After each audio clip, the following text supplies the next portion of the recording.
Welcome to Theoretical Fitness. My name is Theo Zhu, and today I'll be speaking with Sean Kennedy. Counterculture icon of over 20 years, he has hosted several self-produced TV shows and podcasts such as Patrolling with Sean Kennedy, Tales from the Afternow, and Newsreel. Sean has been busy focusing on his writing career as a cyberpunk author with his 8-part novel, The Exoskeleton Codex. Sean, thanks for joining me today. Thank you. And awesome, man. Yeah, I'm super happy to even be interested. I got approached not too long ago to do another interview, and I was just overwhelmed that, like, oh my gosh, like 2 people want to talk to me? This is incredible. So always a good time. And, it's dangerous. It's dangerous, because, like, I was broadcasting for a long time before it was, like, cool. You know what I mean? Yeah. And I see guys like Steven Crowder now, and I'm like, yeah, I wonder if I could have been that guy. I think that I'd probably wind up going more the Alex Jones route, but I think I made the right call in bailing out when I did, because now things are crazy and I have a life and stuff, and I don't want to, dedicate everything to, dying on some hill somewhere. That's not my whole message, So yeah, what happened there? Go ahead. What happened there? Like, I remember you were doing Newsreel and then you stopped, and then some people started carrying the torch and doing Newsreel X. And my God. How much praise can you possibly handle? Like, to be doing a show and then your fans of the show are so intense that they want to just keep the show going because it's that important. So they just take over. Yeah. And ask your permission to do that. Like, how do you even deal with that? Like, how do you fathom that? It's funny. Jordan Peterson talks about people coming up to him on the street, and like fathers and sons will like jump out of their car and they'll be like, hey, wait right here. You're Jordan Peterson. Wait right here. And they go get his dad. And he's like, this is my dad. He was an alcoholic. He cleaned up his life and we've like patched it up. And we're like friends now and we owe it all to you. And Jordan Peterson is like crying and shit. And he's just trying to get a taco. Brothers out, He thought, fuck it, I'm going to check the mail. I'm going to go Kermit my frog ass down, get myself a taco. And, he's coming back and he gets slammed with this. Or he's doing whatever he does. I don't know what he does. Collect Soviet art, whatever the fuck he does. But he, and to have that dropped on you. And that happens to me more often than it should. Well, I guess it's super humbling. Like, oh my God, like, how do you fathom that? Like, because we were just a bunch of guys talking, we were just a bunch of dudes with no restrictions, and we could have been real big jerks, and sometimes we were, but a lot of the times, the real spirit of it, like they say, there's a thing, the genus loci, the spirit of a place. And when you go to certain places in the world, they have that genus loci, and you could feel it there, and they tried to do it in the early days with Burning Man, and sometimes if you go to like a really famous chapel or like Stonehenge or stuff like that, or maybe the pyramids, you get this like genus loci, you get this vibe of the place. And everybody who's had a favorite bookstore, they know what I'm talking about. Like, there's that place you go to and it's like the beach or something, and it's got a vibe to it.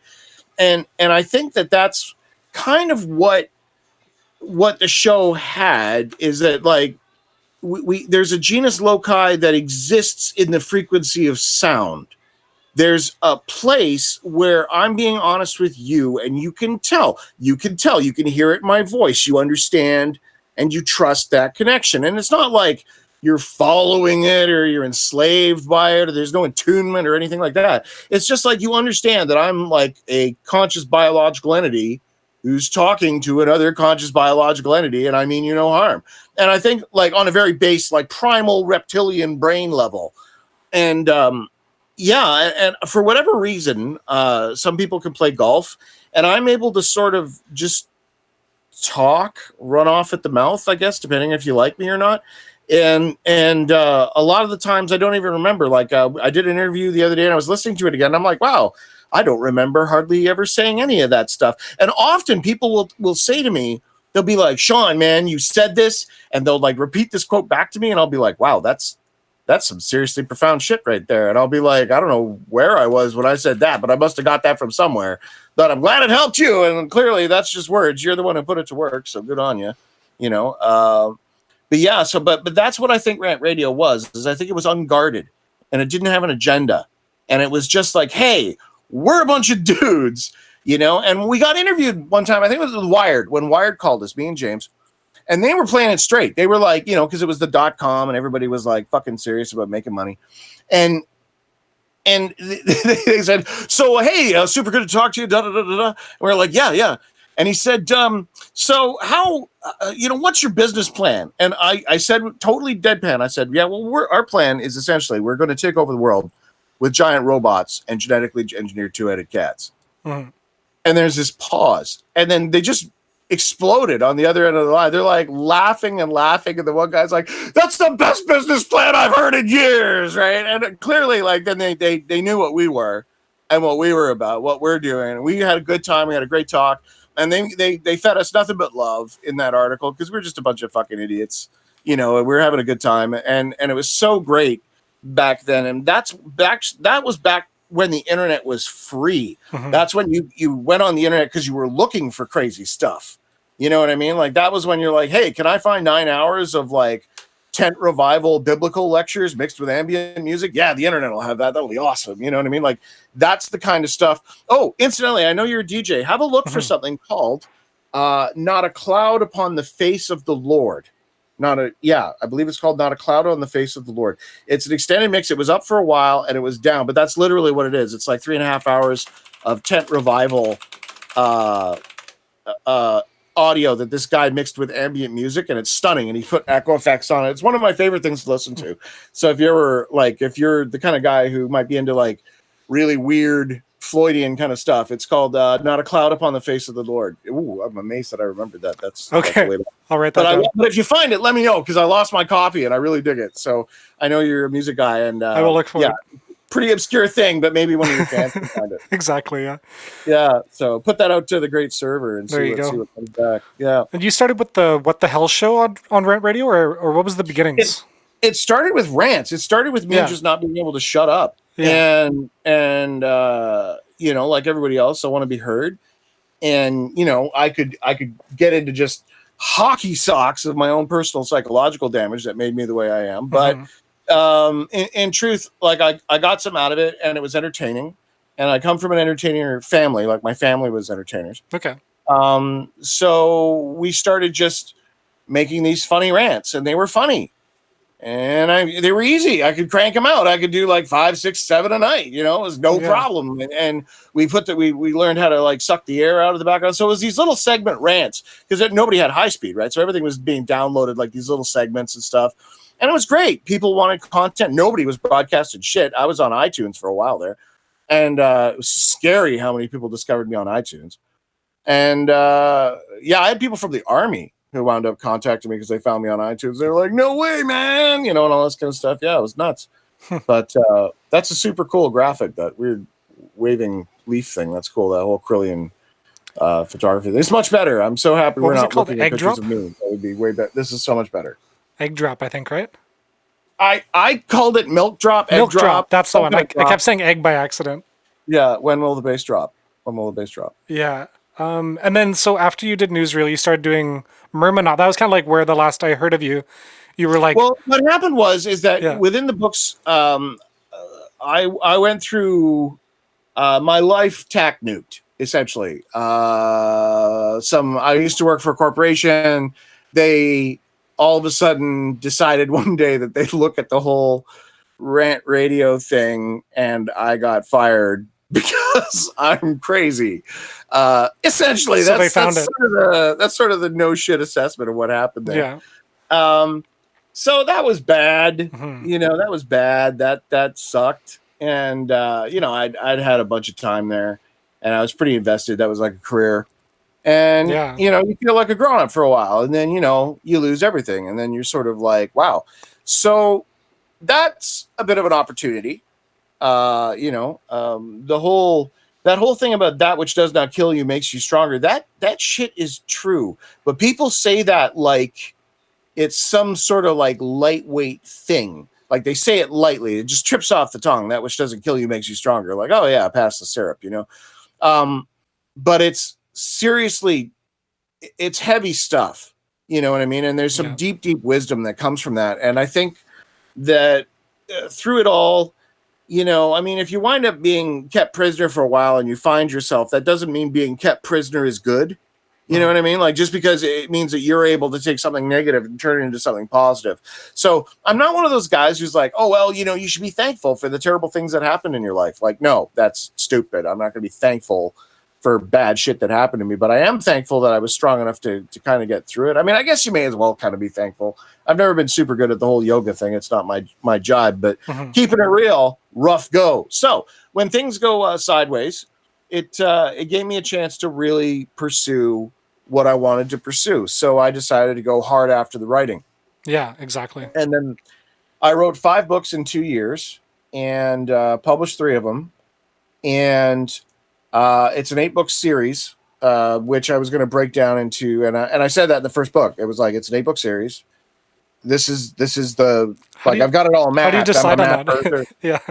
So say, yeah, I don't do anything by accident. It's disrespectful. Yeah. It's disrespectful to your fans. It's disrespectful to anyone you're performing for, in my opinion. There are people who get like into fist fights over like pants writers who just wander around like Stephen King in The Stand, you know, describing relevant scenes that don't mean shit. But I mean, props Stephen King, he's awesome. But I'm just saying, you know, like The Stand, there was a whole lot of that book that didn't need to be there. But yeah, so yeah, I pursued the writing, and then I think it was during that 2-year period things really got crazy. That was from I remember, I'll never forget the day I lost my job. It was May the 4th, 2016, and because it was Star Wars Day. Yeah. And May the 4th is like the day that the world fell apart. Okay. And it's always crazy that every May the 4th, I remember that. You know what I mean?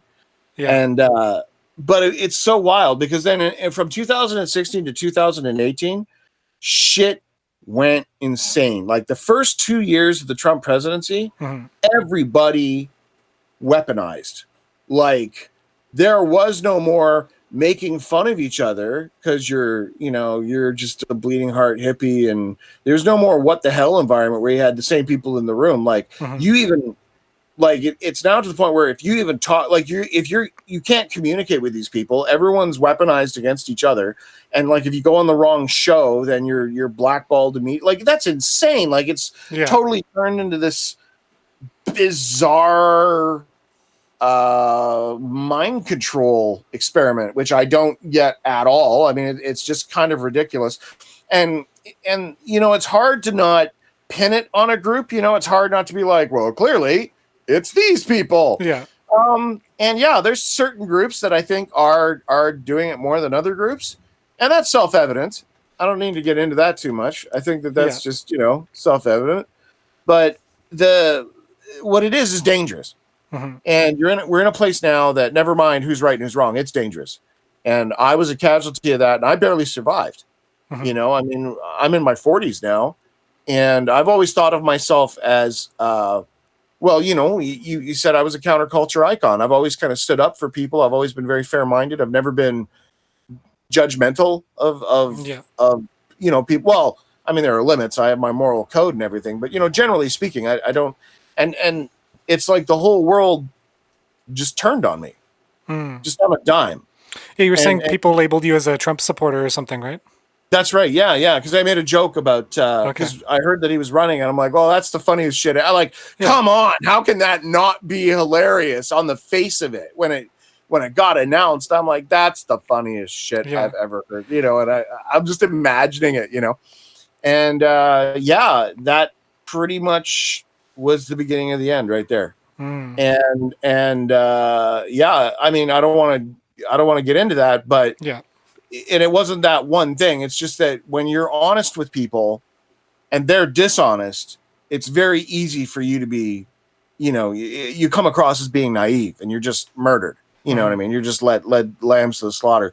And in retrospect, I'm kind of glad because, you know, I'm away from a negative situation, but you know, you wind up getting into that like, well, you know, it's like a bad breakup, and you're all like sitting around drinking, talking about some bullshit. When in reality, it's gone. Okay, that shit is the past, and you have to move forwards.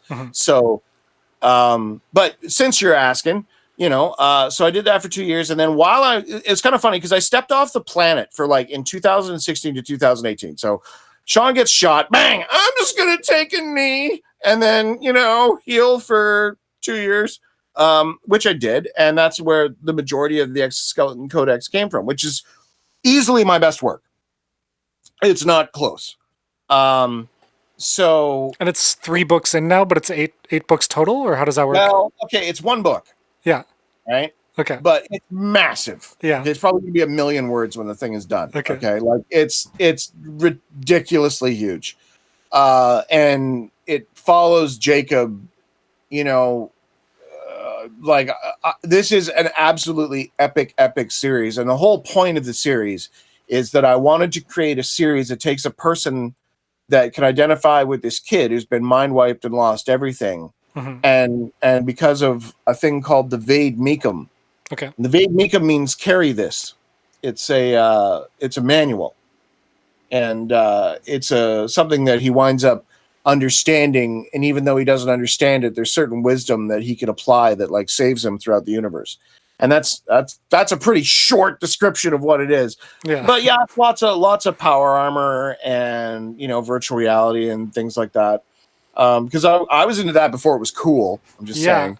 I remember in Tales of the After Now when they're in the bar and someone swings the guy around at the stool in the bar, and his robotic legs kind of shoot out by accident, and he's trying to pretend like that he's not a cyborg or an android or whatever he is.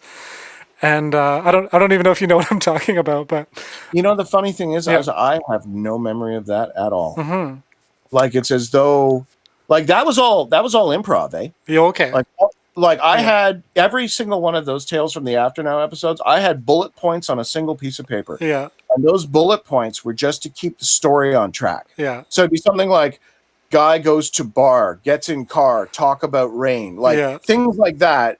And it was to kill like 45 minutes, right?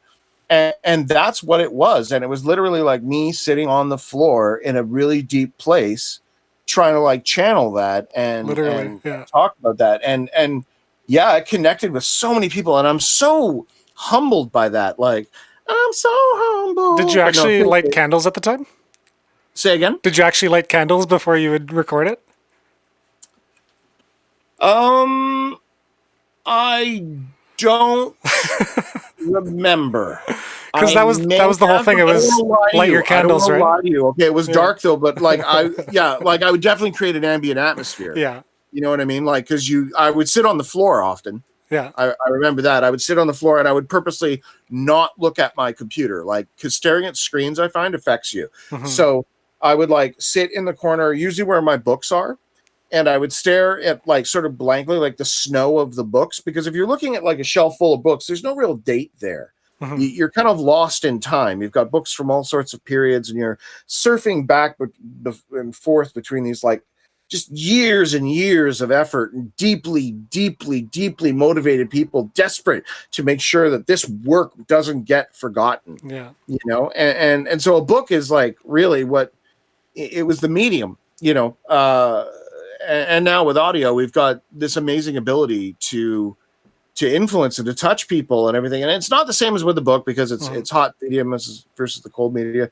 But yeah, man, like, so the Tales from the After Now, like that stuff was, I mean, you've also got to like, let's remember here that James took that and put all the echo effects and all the post-production. I mean, so he, I compared him to Dre the other day, but like, no, he's incredible. Like, I thought you were saying that actually, like, James was working with Dr. Dre and like had Dr. Dre doing the. I took you really literally when you said that. No. I wasn't sure like how high up on the level James actually was there. I mean, he probably knows Dre now. They probably hang out because like he's a big time movie producer now, right? So he's all that. He's winning. He's probably met him at a festival. They're all like cool. No, I'm not super sure what.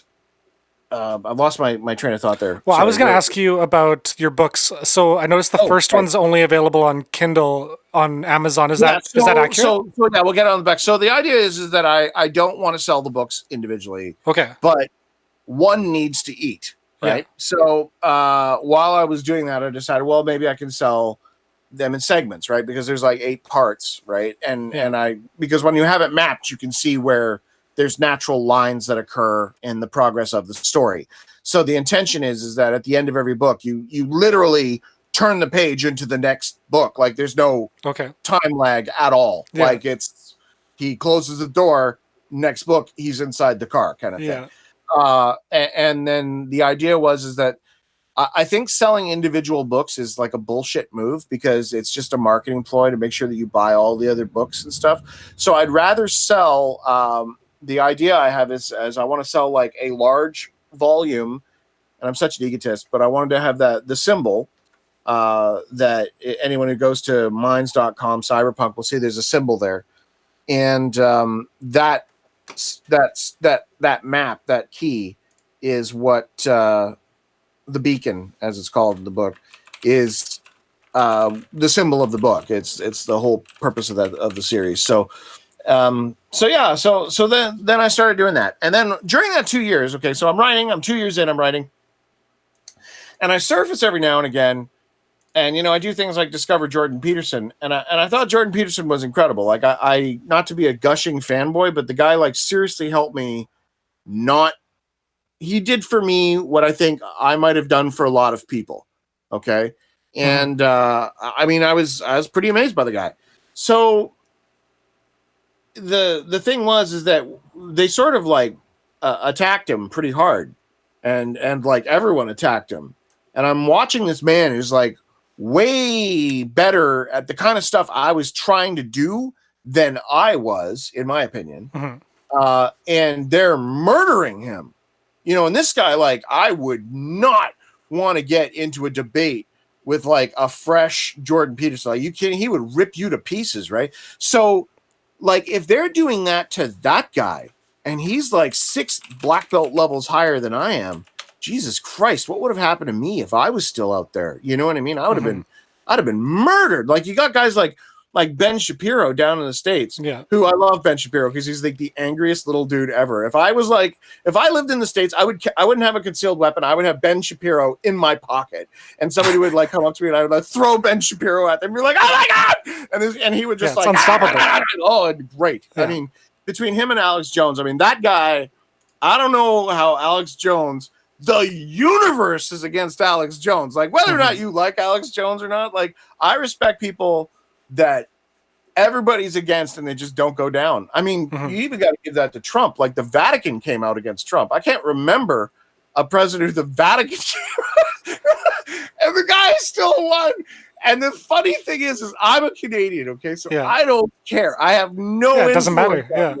Yeah. So to me, I think it's hilarious. I think it is the funniest shit ever. And consistently since the dawn of time, I've said, man, that would be the best thing ever. And just to watch people melt their head, right? Like, I thought that would be awesome until people's heads started melting. And then I'm a little bit concerned now because everybody's like, nobody thinks it's funny but me. So I'm the only guy laughing at the funeral and everybody's like, you're an asshole. And I'm like, not really. I I just think it's super funny. Right? Well, you're not the only one. No, but it feels like you are. And if you laugh, like, dude, I live in Vancouver. If I put on a red hat, oh God, and if I put on a MAGA hat and walk out, I would get my ass kicked. Like, I would get my ass kicked. Are you still in Delta? No. We just recorded in Delta. You're in Vancouver.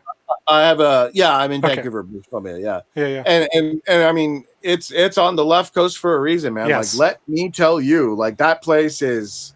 Yeah, guns are bad. The military's bad. Like, it's kind of funny that I live there, actually, because like I live in BC and I will often look to like the southern United States and I'll imagine dudes like in rocking chairs with like 37 different assault rifles behind them because they can, and I'm like, oh, what a nice place that would be to live. But such as it is. I suppose it's a trade-off. They also don't get the frost we do, and I hate bugs. Yeah, I was hearing about the people protesting the lockdowns, and they bring the assault rifles down to the legislatures and stuff like that. Yeah, the funny thing there, see, the thing is, though, like, everyone's like, that's, well, yeah, because they have them in case they need to shoot people. That's why they have them. Like, what do you think? Like I'm not an American, but the Second Amendment is theirs to shoot cops. Like, that's what it's for. Yeah. Like, let's cut the shit. What's it there? It's not about duck hunting. Like, what the fuck is that about, right? Yeah. And so, consequently, when it's about turning guns against government officials. So when they're like, well, they showed up with guns. Yeah, at the government, because that's what the Second Amendment is for. Exactly. And everyone's like, well, that's just violence inciting. And I'm like, no, dude, that's your fucking history. I didn't write that shit. Yeah. That's your document, bro. Yeah. I didn't write that, okay? Canadian, whatever. That's what it's there for. You don't have that. Yeah. So, to me, I'm kind of like, now, from one perspective, that's a fact. From like me, who's like a grown up and an adult and stuff, and years and years and years of working with physically violent people, I would just not want a situation. Why have that much, like, fire safety? You know what I mean? Like, why have that much oily rags and paper in one place? You know what I'm saying? Yeah. Like, you want to make sure that, like, what if somebody goes nuts and somebody shoots somebody? Like, you want to control that on some level. But who am I to say that? Like, that's not my place. You know, I'm a Canadian, and I don't know what the fuck I'm doing. It seems like everybody in the States has got their own thing going on, and depending what secret society you want to believe in or whatever. But I don't know. I'm politically, I'm pretty much a libertarian. I made that joke on the air. A lot of the audio kind of got garbled, but it's like, yeah, I'm totally about the gay couple with the silenced machine guns to protect their pot plants. Like, I'm completely on board with that. And, you know, I also think you should be able to do stem cell research with your own stem cells, which you're not allowed to do. How would you do that? Pardon me? How would you do that? Like, you mean, because they come from the umbilical cord, don't they? Well, okay. So now, I'm going to profess some ignorance here, but as I understand it, there's a way, like, that's ideally you can get that, okay. Right? But, like, you can also, you're allowed to get them from the umbilical cord, but they can get them from your own body. Like, they can harvest your own stem cells. A buddy of mine was telling me about this, so I might be talking out my ass, straight up, okay? Yeah, go for it. But there's medical restrictions on that research, okay? And you're not allowed to do it, which I think is stupid. Right. Like, I think you should be able to do any kind of research there is. Like, anybody who's like, well, that's unethical. I'm like, dude, have you ever looked at, like, monkey research? Like, there's nothing, like, if we're okay with that, there's nothing we're not okay with. Okay. We're, like, cutting up monkeys while they're alive. Like, fuck off. Okay. Like, let's just go with the flow. We're going to do this research. I don't think we should be experimenting on people and stuff unless they're volunteers, in which case, hey, man, everybody's consenting adults. And I mean, actual consenting adults, not somebody who's being exploited, you know, but so I'm pretty, I guess people say that I'm a libertarian. And I've recently kind of studied a lot about economics, which is sort of funny. Okay. Which I didn't know anything about. And I still don't know anything about. That's sort of like one of those fields. It's like saying, I'm studying about economics. It's like saying, I'm studying about science. Oh, what's science about? You're like, oh, it's big. You know, so you can't even see the whole elephant. You can't, like, you know, you don't. I got on a rabbit hole with, like, I think Milton Friedman or something like that, and then that was the end of it. And you understand about the Fed and everything, and how money works and all that jazz, and I mean that. Well, there goes 10 years. Like, how much time do you want to spend on the internet looking at that stuff, right? And a lot of it's pretty dry. So but that's all like largely writing research, because I want the books to be useful, right? I want them to be relevant. So. Yeah, exactly. Like the economics. So I was writing that for a long time. And then do you remember when they said Rudyard Kipling was a bigot? Do you remember that, when they were taking down If? Yeah. So he wrote this poem called If, and you know the poem. You just don't know the whole It's poem. on the Dr. Bronner's bottle. Every day when I take a shower, I read that a little bit. Yeah, and once more, you'll be a man, my son, and all that one. Okay. Yeah. So that was written in, like, a university, and they started taking down covering up his stuff because he wrote that poem, The White Man's Burden. So he's like the imperialist guy. Okay. And is everything cool? Yeah. Are we good? Yeah. Oh, okay. So yeah, he wrote these, and everybody just like bang, like, and they started crapping all over Rudyard Kipling, which is like way better author than me. So I'm like, wow, what does that mean for me? Like, what if people don't want what I'm selling anymore? What if I'm a relic from the 90s? Like, what if, the books don't sell? Do I want to be a hack writer? Do I want to write billionaire porn? Is that the guy I am? No. So I also don't want to be H.P. Lovecraft, where, you die alone in the basement and you're worshipped after you're dead. I'm a little bit more selfish than that. I would like to, be able to do things and help people. And more than that, there are people who believe what I say. Like there are people who listen to what I say, and because I'm being honest with people, they believe that shit. And they know that. And I'm trying to be honest with them. So if I can't figure myself out, if I can't get myself into a profitable location and make some money and be able to pass that on to people in some sort of a way, so I can at least give people some sort of guidance to get out of wherever the fuck we are. I mean, that's like the big thing that I think cell phones are doing now, is they're getting away from what's like, it's the ultimate distraction mechanism. So anyway, I write every day. It's like my yoga. Nice. But I stopped putting out like, I'm probably not going to put out any more ebooks. I may do like one large ebook release where everybody could just buy it for like a ridiculously cheap price, because nobody's going to buy the new book.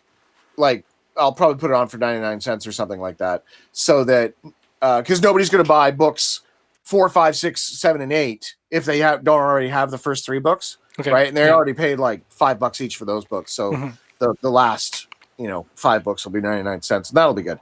And then and anybody who buys the ebook I promise you're going to buy the physical book, because the physical book is going to look awesome sauce. It's going to be like the book that you'll be reading on the bus, and everybody's going to be like, what the hell is that? Like, it's one size. It's not a pocket book. It's going to be like 9 inches wide, hardcover in my own mind. Like, it's probably going to cost you $40. Yeah, because book one's like 99 cents, but then the second book's like $4.99. Is that still Kindle at that point? Oh yeah, it's all on Kindle. It's all Kindle. Yeah, it's all on Kindle. Yeah, and I went through this marketing thing. My friend was telling me some marketing stuff, and they're like, well, you should do it this way. And I started listening to that stuff, and it started to feel bad. Like, I'm like, this isn't right. There's something wrong here. And I'm super annoying. And when that starts happening, I stop. And I'm like, nope, something wrong here. And I was thinking it was Descartes who said that, if you run across something in scientific theory that you can't explain, you can't proceed until you can explain that. Otherwise, all your foundations are built on sand. Yeah. And I think that that's very, very true in all things. All things. So if I'm doing, so when I was writing and I was doing it this way, and I have a friend who's a best-selling author, and she's brilliant, and she writes romance, and she's a super successful Amazon Kindle writer, like bought a house, New York Times best-selling author, right? Yeah. And she like totally took me under her wing and was telling me all this stuff and what you have to do to do these things. And I'm like, I don't want to do that. And then she's like, well, then you're not going to make it.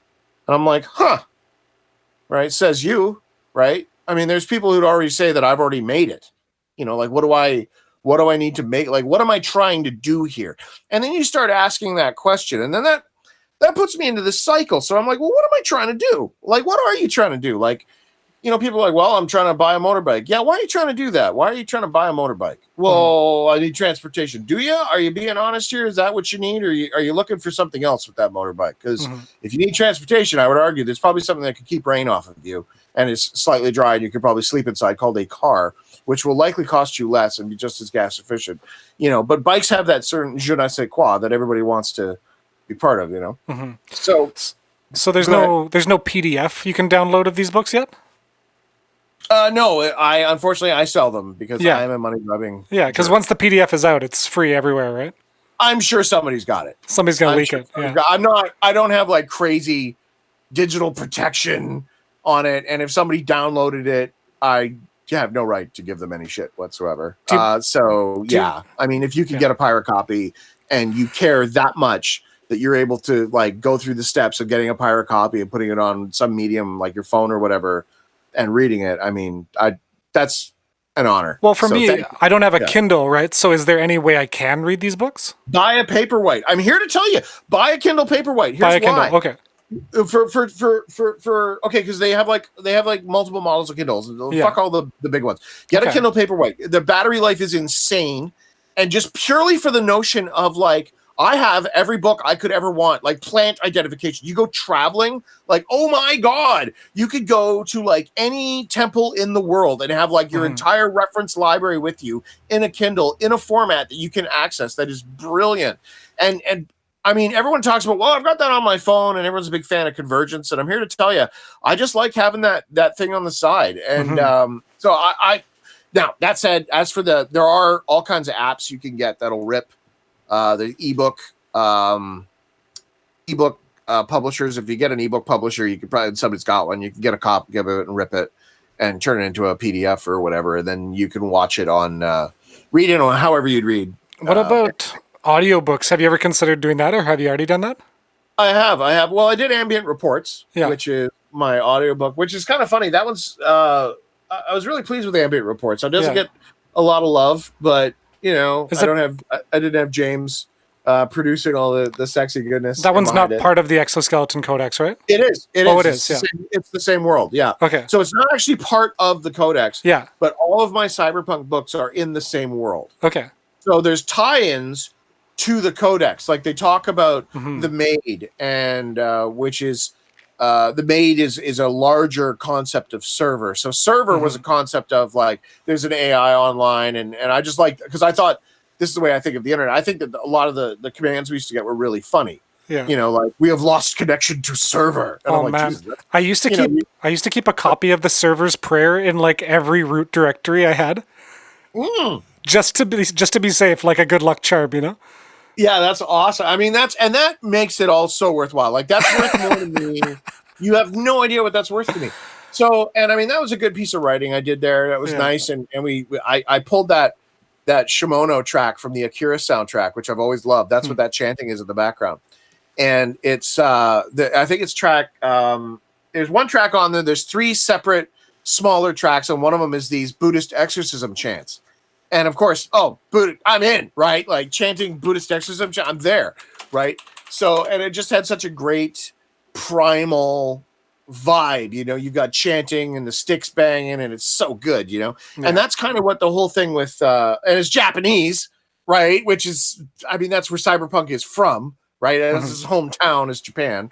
So, like, if everyone wants to know what came out of Japan, fucking cyberpunk did, man. I mean, that's not even close, man. Like people are like, well, Saudi Arabia, fuck off. Like, yeah, shut up. Like, just shut up. Japan was cyberpunk before cyberpunk was cyberpunk. Yeah. People watched Blade Runner, was like, wow, that looks like Japan. Like that's like, yeah. Anyway. What's Saudi Arabia's relation to cyberpunk?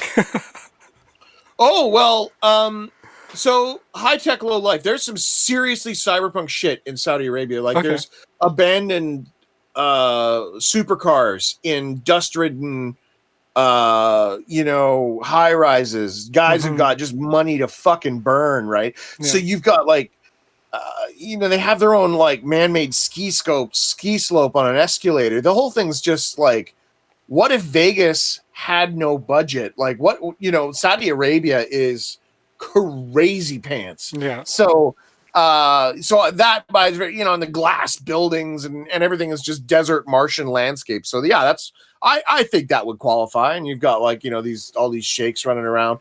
If you look at like Johnny Mnemonic or those classic shows, you'd have like guys running around with masks in the street and everybody's protesting and nobody knows what the hell anybody's protesting about. People are just fighting about stuff. Right. So, and the Hong Kong protests were the most cyberpunk thing ever. So as far as I'm concerned, I'm like, I mean, I kind of felt bad that I didn't have the Codex gun because I kind of feel like I missed it. Like the run is over. Like I knew cyberpunk was coming. I couldn't get the books done in time, and maybe I should have, projected my predictions a little bit further out. But it's kind of frightening if you do that. So I decide not to write for money. I decide to write for me and for the wogs, because I think that's a sacred thing. It's a weird thing to say something sacred these days, but everybody has things that's sacred. Music is sacred. Something that speaks to the divine, something that is transcendent is sacred. So I think that the people who understand what I'm trying to do and understand what I'm talking about, they get it. They understand what I'm trying to do. And they're so forgiving, like I'll write something or whatever and I'll like spell a bunch of shit wrong and I'll get a character's name wrong. And man, I'll just like fuck that up. And they'll be like, yeah, but I see what he's trying to do there. And that was good. So, we love you, Sean. And I'm like, wow, like nobody gets that kind of play. One of my, side story, there was what is it? It's a wiki page it just shits on everybody.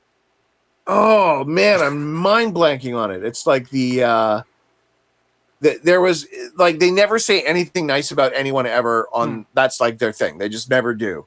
And they were oh, it's gonna kill me. Anyway, but they did a thing on To the Ranting Griffin where they gutted him. Okay. And the one thing on the page, and somebody sent it to me, and they said that, yeah, and this guy totally shit on and copied people who are way more talented than he was.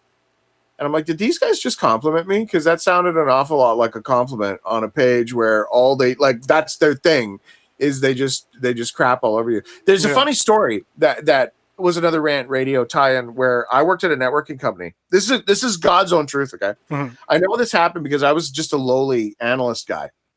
Okay. And occasionally people would come in who'd know who I was. And it was like this secret, and like seriously, like salespeople would be showing clients through, and they'd be like, do, and this guy would like look at me regularly and be like, holy shit, you're Sean Kennedy. And I'm like, hey, and like nobody I work with knows any of that shit, right? So they're like, what? And I'm like, isolate this guy. We'll go in a room and we'll talk for a bit. And then the sales guy comes up to me and he's like, what the fuck was that about? And I'm like, well, yeah, I did this radio thing and da. So it became a thing. So there was an event that occurred where we were under attack, and it was a major, like 10 gig plus DOS attack. It was saturating these ports, and they were going after our website. And I can't get specific, okay, but they were doing it. And what had happened was there was a mole who got inside of the attacking group's IRC channel. It's pretty cyberpunky shit. Yes. So they're all the network that I worked for.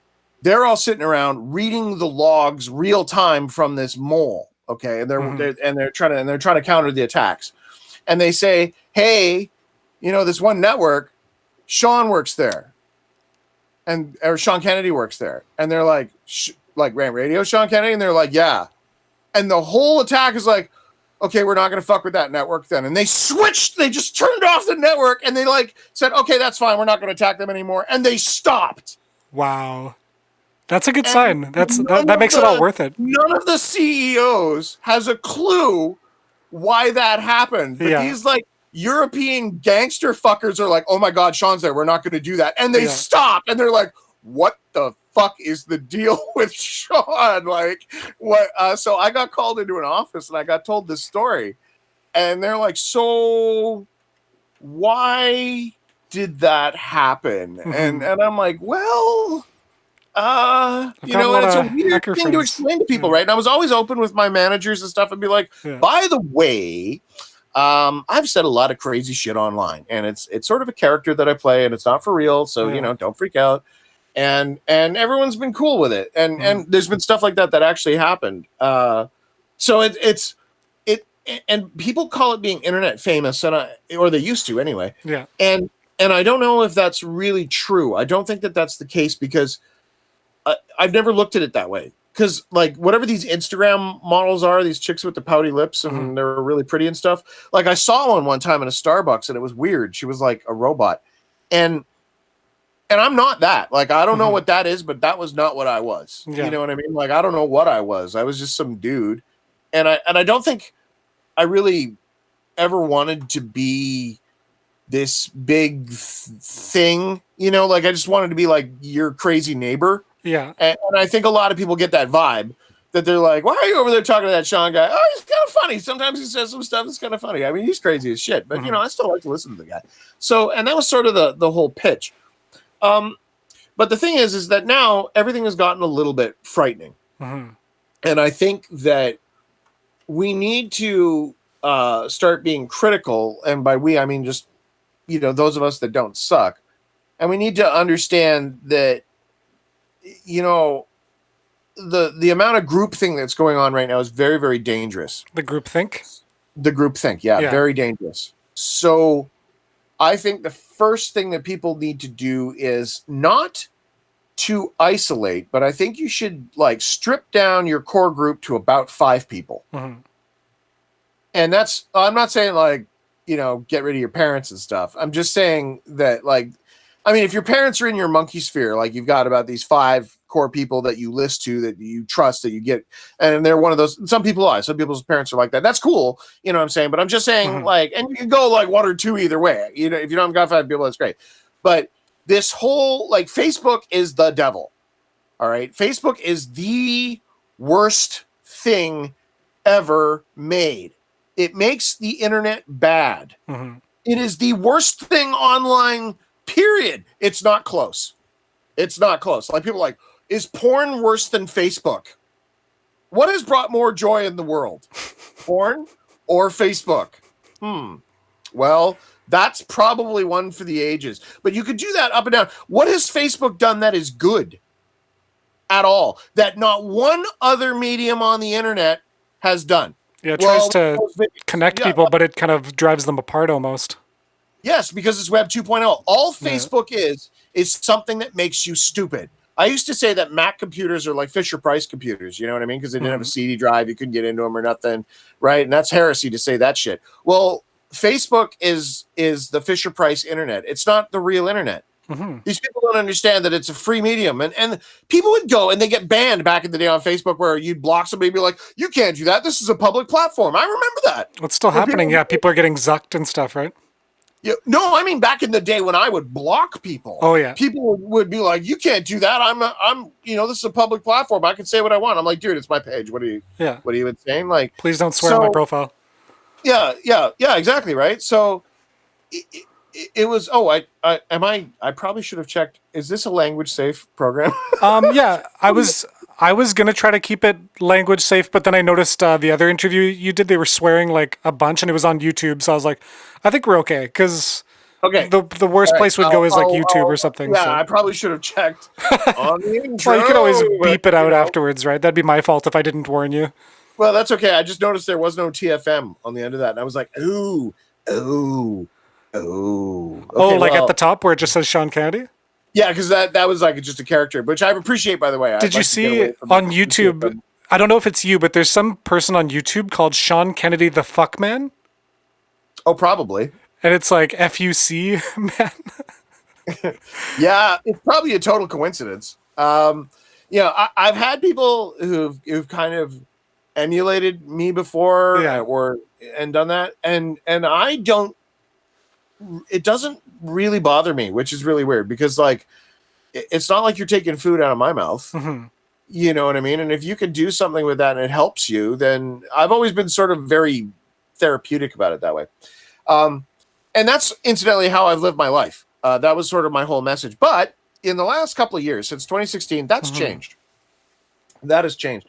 There is a force that I think exists in the world that is bad.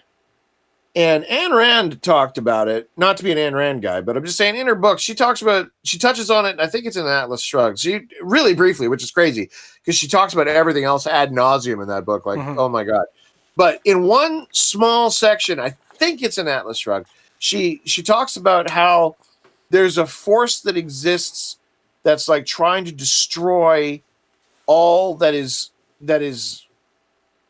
creative. And it's like, everybody knows about the Pareto distribution, where you have like, 20% of your people produce 80% of your goods, kind of a thing. Or if you were trading stocks, 20% of your trades are going to be 80% of your gains. And if you have a workforce, 20% of your people will do 80% of the work. And that I find in any organization or team, no matter how small it gets, that will continue to happen. And that's why there's things like Special Forces selection, so they can get, those 20% and try to build this super elite team.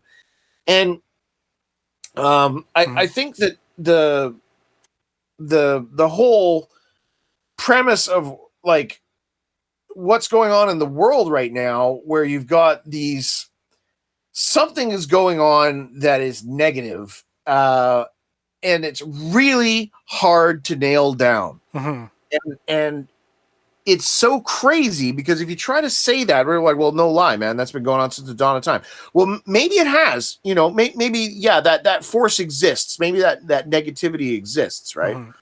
But as anyone who's a content creator, like you as a DJ, anyone who's an artist, okay? And this is going to sound super smug, but we all know people who piggyback on your art. You know what I mean? Like they take your art and then they sort of Me Too that.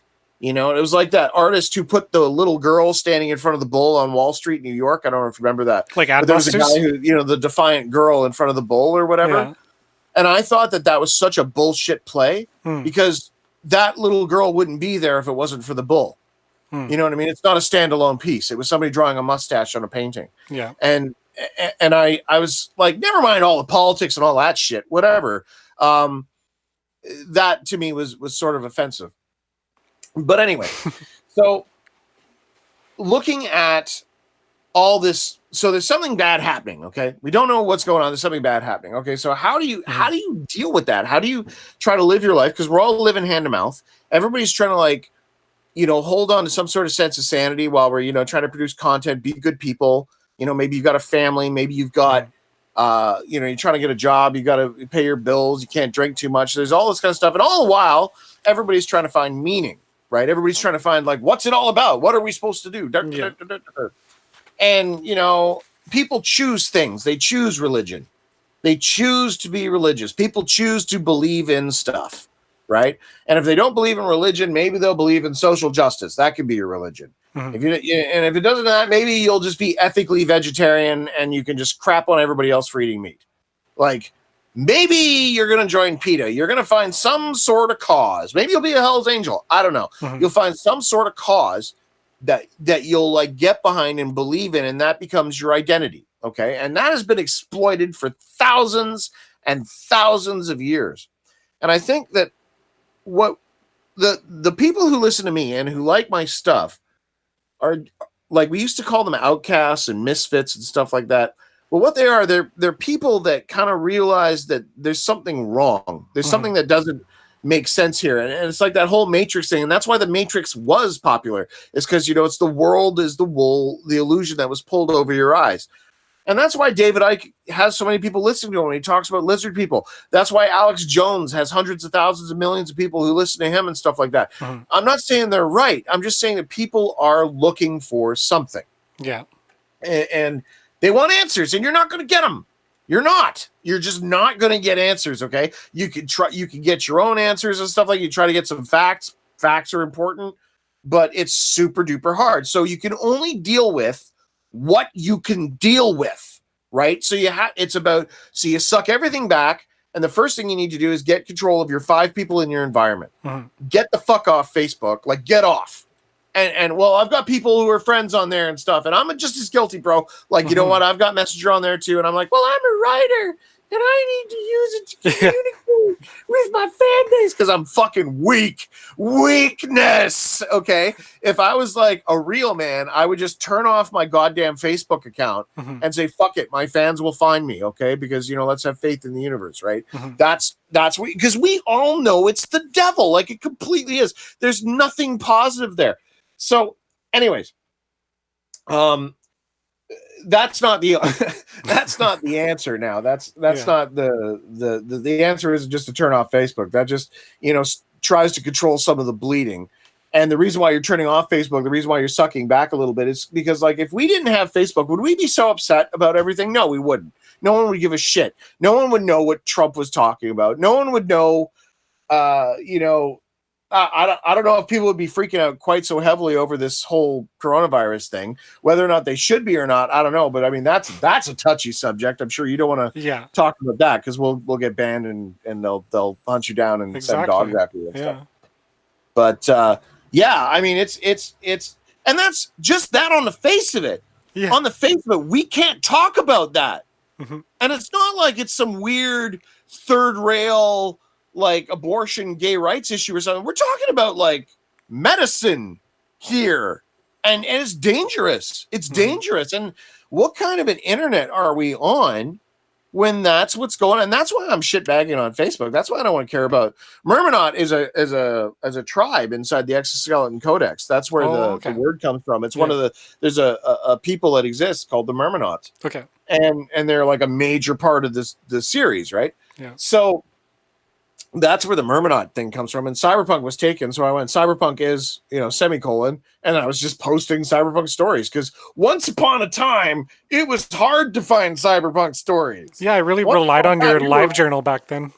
Yeah, like once upon a time, it was difficult. And now it's like, shit, man. Like, it's hard not to find Cyberpunk stories now. Yeah. So there's some hard truths that, people are really...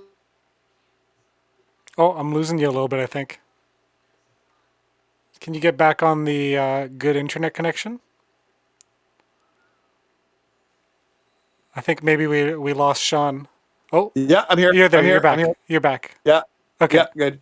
What was the last thing you heard? I don't know. Go back like 10 seconds, maybe.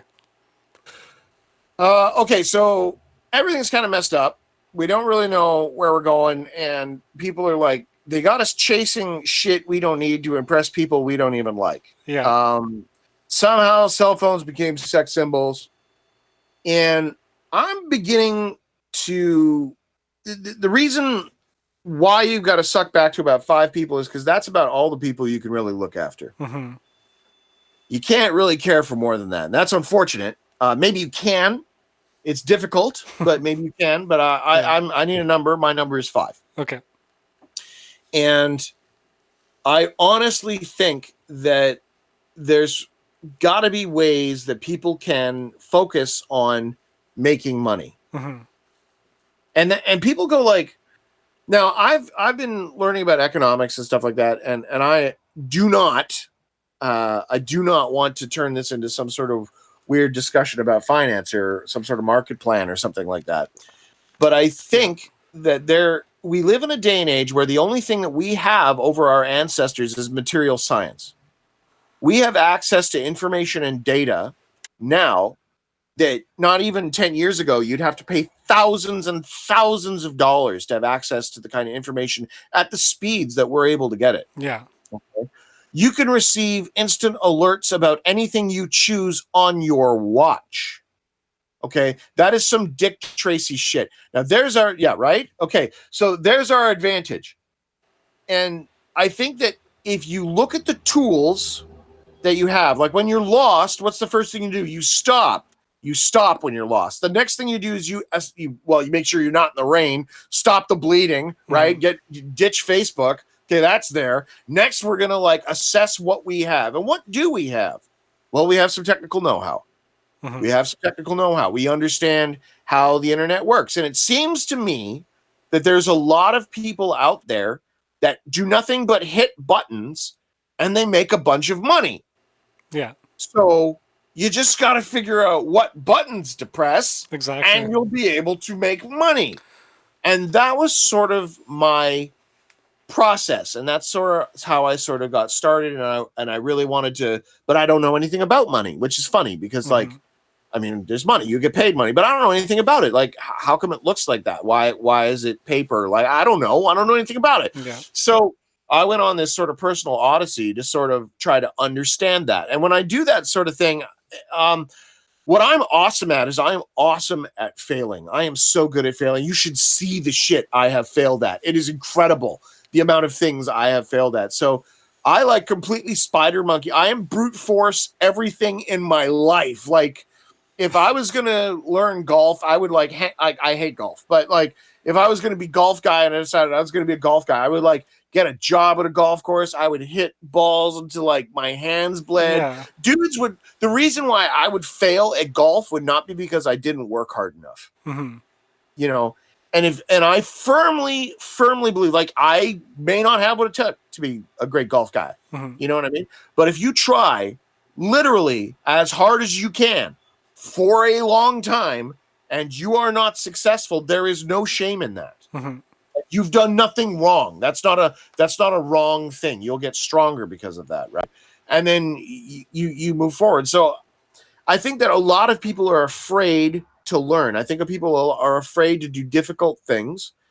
And I think it's easier to play video games. I think it's easier to sort of hide in a make-believe world. And I'm a big fan of that. I'm a writer. My whole world is a make-believe world. But we're in real danger here. Yeah. Like, we're in real danger here. Belize is looking pretty nice. You know, I have some friends who moved to Belize. They love it. Say again? I have some friends who moved to Belize. They love it. Yeah, there's a lot to love. Yeah. You know, second largest reef in the world, the only English-speaking country in Central America. Hello, Belize. There you go. You know, Costa Rica looks like a party town. Nha Trang is a nice place. Yeah. Kind of like Nha Trang in Vietnam. Good-looking joint. Like, but to do this, we are going to need to get smart, and you're going to need to figure out a way to make money online, not selling stuff like in like the I make widgets or whatever, but we need to find a way to do that. Maybe you're a writer, maybe you're a DJ, maybe you're I don't know, a consultant, a financial guy, maybe you're an Instagram model. Hey, if I was hot, I would totally do that. Yeah. Okay, but the point is that it needs to be like a journey. It needs to be like, maybe, you know, you'll start at gambling and maybe I can make money gambling, and that will lead to something else, and that will lead to something else. Not to encourage people to get into gambling, but you see my point, right? Yeah. I don't think that should be like, well, I was fascinated because I did. I was like, dude, I need to make money. How do people do that? Well, casinos exist for a reason. So I learned about those dudes from MIT who were counting cards, and then the mob tried to kill them and stuff. And then I decided pretty quickly that trying to game casinos is a super bad idea because the mob, you know, so bad idea. But then, you know, and you start looking at percentages and odds and economics and all this kind of stuff, and you try to figure that out. And that, I mean, some great revelation there, Sean. So what you're saying here is the answer is to have about 5 friends and focus on making cash. Thanks, Tips. Awesome. Yeah, that's pretty much it. Except for the fact that if you don't do it, you're probably going to die. Well, I noticed another thing you were saying on the other interview, that you were saying, like, don't go to protests and don't focus on that kind of stuff. Just get your people together and get your money and get your people, and just make sure you guys are safe. Yeah. Delete as many pictures as you can of yourself online. Never post photos of yourself holding firearms. Never post any photos of you with any sort of political statement. Delete everything you possibly can. Like, do a search how to like remove all my private data from Facebook and Google and and fucking do that. Sanitize. Do that. Say again, sorry? Sanitize. Yeah, like you have to completely sanitize everything. It's what did we call that back in the day? There was like an internet death, or what did we call that? You had a show about that or something. There was media fasting, where you digital fasting. Yeah. Where you just turn off all of your stuff. Yeah. Yeah. And back then it was like, people will talk about that. And now they've got camps in China. Well, China, I mean, shit. I mean, they got execution buses in China, but I mean, they got places where people are like kept in, like, you know, they don't have cell phones or anything. And this is like a privilege now. Like, it's crazy when you think about how in the last 30 years, how tech has invaded our life. Yeah, we're carrying around these, a little bit like an alien invasion, a little bit, you know. Yeah, you were saying with the roaches. Yeah, you know, it's just like, I can't think of anything that has just invaded our life and totally made us want to be slaves to it. Like, I like tech. I do. I'm a cyberpunk guy. I like it. But you need to master technology, or that technology will master you. Exactly. For sure, right? Like, you got to have some responsibilities here. You know what I mean? And when I look at things, like, if you approach things, I find, like, say a person wanted to approach the financial markets, say, okay, that's a huge field. There's like 1 billion financial instruments. There's all these different, everyone's got a story, blah, blah, blah. You know, and everybody's trying to take each other's money. I think that anybody, no matter what you do, you need to do like a year's worth of research before you spend any money on anything, just to familiarize yourself with what you're doing. Yeah. You know what I mean? Like, if you're going to be a DJ and you're going to be successful, you're not going to go to one fucking show, go buy like some budget DJ booth that your buddy was selling, and then, or maybe you will, but you're probably going to saturate yourself with the media of that, like what is involved with that. You're going to be interested. You're going to be involved in that. And that's what your passion is. You know, people talk about passion, but I do think that passion is learned. Like I have a passion for results. I have a passion for being successful. And I think that we can learn anything. Like we can climb any ladder. The trick is knowing what wall to put your ladder against. So when you finish climbing that ladder, you're not in a place where you're still in the maze. You know, you want to put that ladder against the outside wall. And of course, okay, you also have to know what you want, which is even a bigger question. Like you have to determine what it is you want to be happy. Like I'm the genie, man. You get whatever you want, but you have to tell me right now what it is you want to be happy. You can't feed me some bullshit like I want $1 million. Okay. I want superpowers, which, hey, who doesn't? The point is I need to know like what environment, what circumstances do you need to have for you to be happy for the rest of your life? And then reverse engineer that shit. Because if you don't have a plan for that, I promise you somebody else does. And you're not going to like it. The crazy thing about having a job is you have to quit the job. Because if you don't leave the job under your idea, it's going to be somebody else's idea that you leave that job. And trust me, you do not want to be that person. Yeah. You do not want to be in that position when that comes down because it kills you. And you have to like not die, which it's really hard to not die when somebody kills you. You know, you wind up in this weird limbo and it's a guy with a head and his feathers and it's crazy pants. So you have to be in a place where you can be in charge, be responsible for yourself. And this is probably why like Jordan Peterson's stuff kind of resonated with me. I mean, he even had a thing where he would say sort yourself out all the time, which is a real East Coast term. Yeah. People would say sort yourself out. And yeah, it was a really solid thing, you know. But so accountability and responsibility aren't things that you can take lightly. And especially if you've got a young crowd, people who, you know, are listening to this who maybe never heard from me before, and they're like, whatever, this guy's kind of an idiot. Yeah, fair enough, bro. But let me tell you something, man. If you don't seriously begin looking at how you are going to like financially be stable, you're going to wind up as a slave. And already there's these sick hotels and work camps that are like dorm rooms where no one has any privacy. And there's like, you know, the facial recognition and chipping and all that crazy conspiracy stuff. Like that shit's happening, man. Like that shit is happening. Okay. And not only is it happening, they're attacking you if you don't like it. Yeah. So when the crabs are trying to pull you back in the bucket and you're the crab trying to get out of the bucket, you need to decrease your exposure to crabs. Hence 5 people. Okay. Which means don't go posting shit on social groups because that shit's addictive. Okay. It means you've got to isolate. You've got to kind of learn to be a hermit. You got to be a gray person. You got to fucking disappear. Are you gay? Are you straight? Who gives a shit? It doesn't matter. It doesn't matter. Okay. Do what you want to do. Be private. Start thinking privately. Stop giving people data because you're enslaving yourself voluntarily. Okay. If you cannot have a fucking cell phone, oh my God, what a joy. Oh, I want to fantasize. I've been thinking about it for a moment about not having a cell phone. Oh, the sickness of it would be just, you know, and people are like, well, what's your cell phone number? I don't have one. And that look like you just stabbed them in the stomach with like a trout that they give you when they're like, oh, you don't have a cell phone? Like, oh my God. You know? Yeah. Oh, so good. I could live the rest of my life just in a constant mix loop of people's faces when I tell them I don't have a cell phone. So, a lot of people are like losing their jobs, right, with the pandemic, right? And a lot of people are being laid off and they're having to get CERB and they're, you know, going on EI or whatever it is.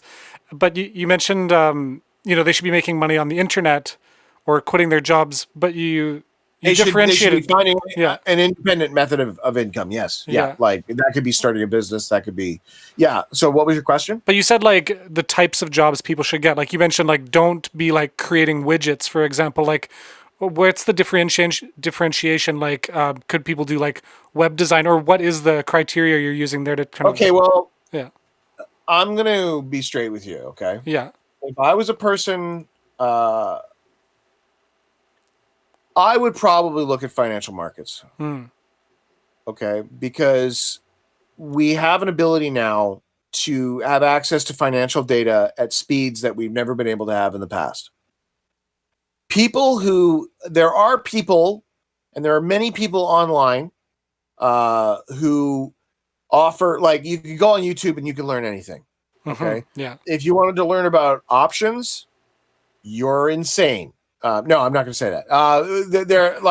There's a lot of ways to lose money in the financial markets. Okay. So if you're going to do that, if you're asking me, what should I do, Sean?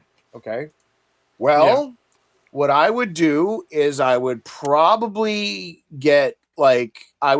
start familiarizing myself with financial markets. Mm-hmm. I would learn about financial markets. And once I have an idea of what that means and what I'm interested in, now using the example of stock trading, okay, because a lot of people do stock trade, I would recommend that people would do a simulation of whatever they want to do for 1 year.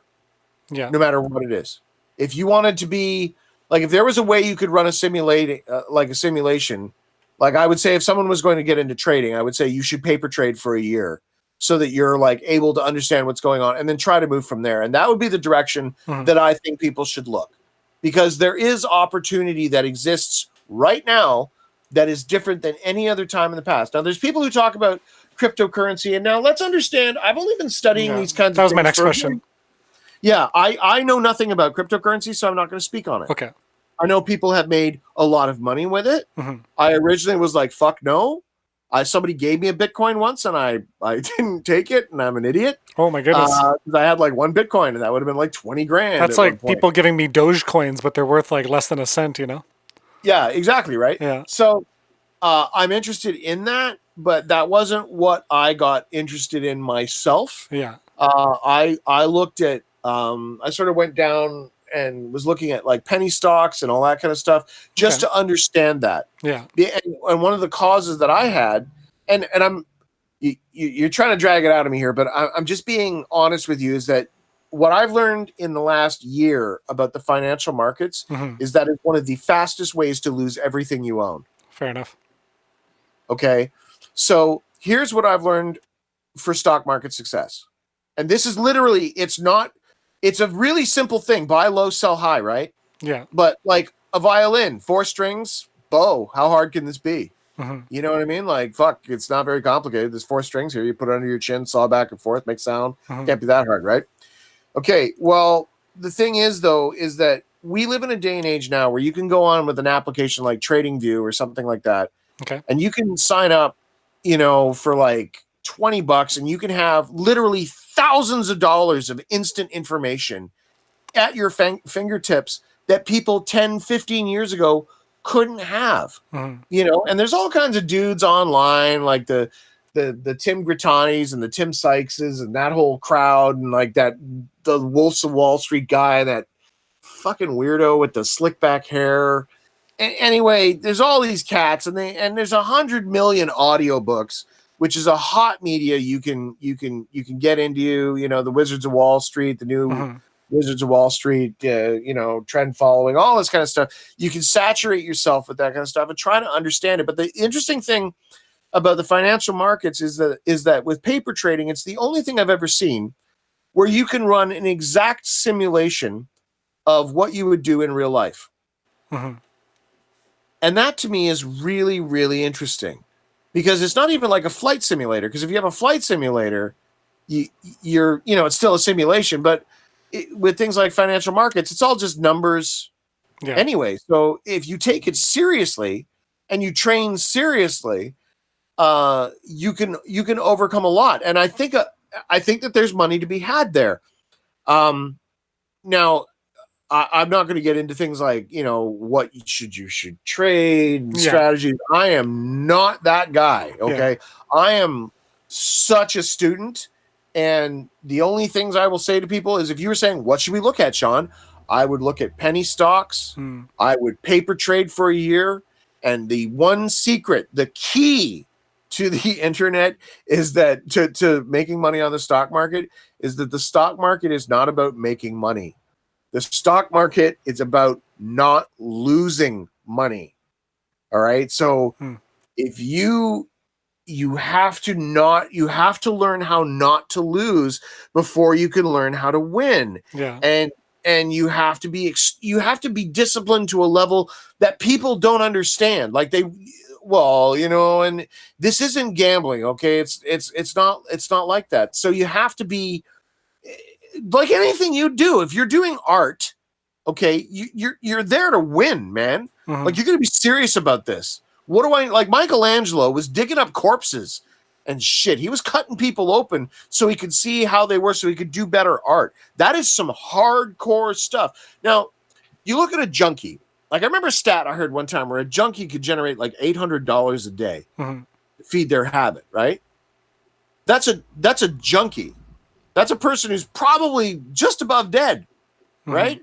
How is it possible that they can generate more money than dudes who were working in Iraq during the highlight of Blackwater in a day, and they don't even own a car? Well, they're motivated. They are motivated. Now, they're chemically motivated, but those guys and girls will do whatever the fuck it takes to get where they need to go, okay? And that is the way that we need to evolve ourselves. There was a great quote where they talk about all people are essentially created the same. The difference depends on how severe is their school. And that is where the wogs have a real edge, because most of us, we're not outcasts because we chose to be. Nobody's a weirdo because they wanted to be. That was a pathway where you got shoved there. You got thrown out there. And maybe you landed on your feet and maybe you didn't. Okay, but you landed. And then from that, you had to put yourself together. You had to pick that shit up. Maybe it's because you were gay. Maybe it was because you were transgender. Maybe it's just because you're weird. Maybe you can't shut up. Okay, maybe that's your problem. But the point is that there was some reason why you wound out up there, and you had to have the strength to put yourself together. And that gives you an edge. That gives you an edge, because there are many people who haven't suffered as you have. And although that's negative, if you're able to suffer and to confront problems within yourself and overcome those and be honest and fail and go, yes, I failed, and not blame anyone and not be like, oh, well, that was, fuck you, man. Like, you failed. Own it. You failed. Figure out why you failed and then correct that and then try again and run at the wall. There's that guy from Those Who Stare at Goats, and they said he tried to vibrate his molecules and he ran to the wall and he ran into the wall. And I'm like, maybe if you tried that another 500,000 times, maybe he would have figured it out, The problem is he didn't run at the wall enough times. Exactly. And maybe he'd try that for 5 years and realize, my nose is pretty flat, wall's pretty fucked up. I don't think this is working. I'm going to try something else. But people don't. They quit. They get drunk. Yeah. They decide that whatever, I'm going to Netflix and rot. Netflix and rot. You can switch to an audiobook over Netflix. Yeah. You can do it. People used to sit around the radio. You want a book? Here's a book recommendation for you. Go download. There's 2 books. You listen to one right after the other one. Which you may have heard me pimp this before because it's just an amazing book. But Can't Hurt Me by David Goggins. You listen to that because that's like a podcast. It's incredible. David Goggins is an inspiration. That guy is the most woggy wog guy who ever wogged. Yeah. David Goggins, man, that guy's awesome.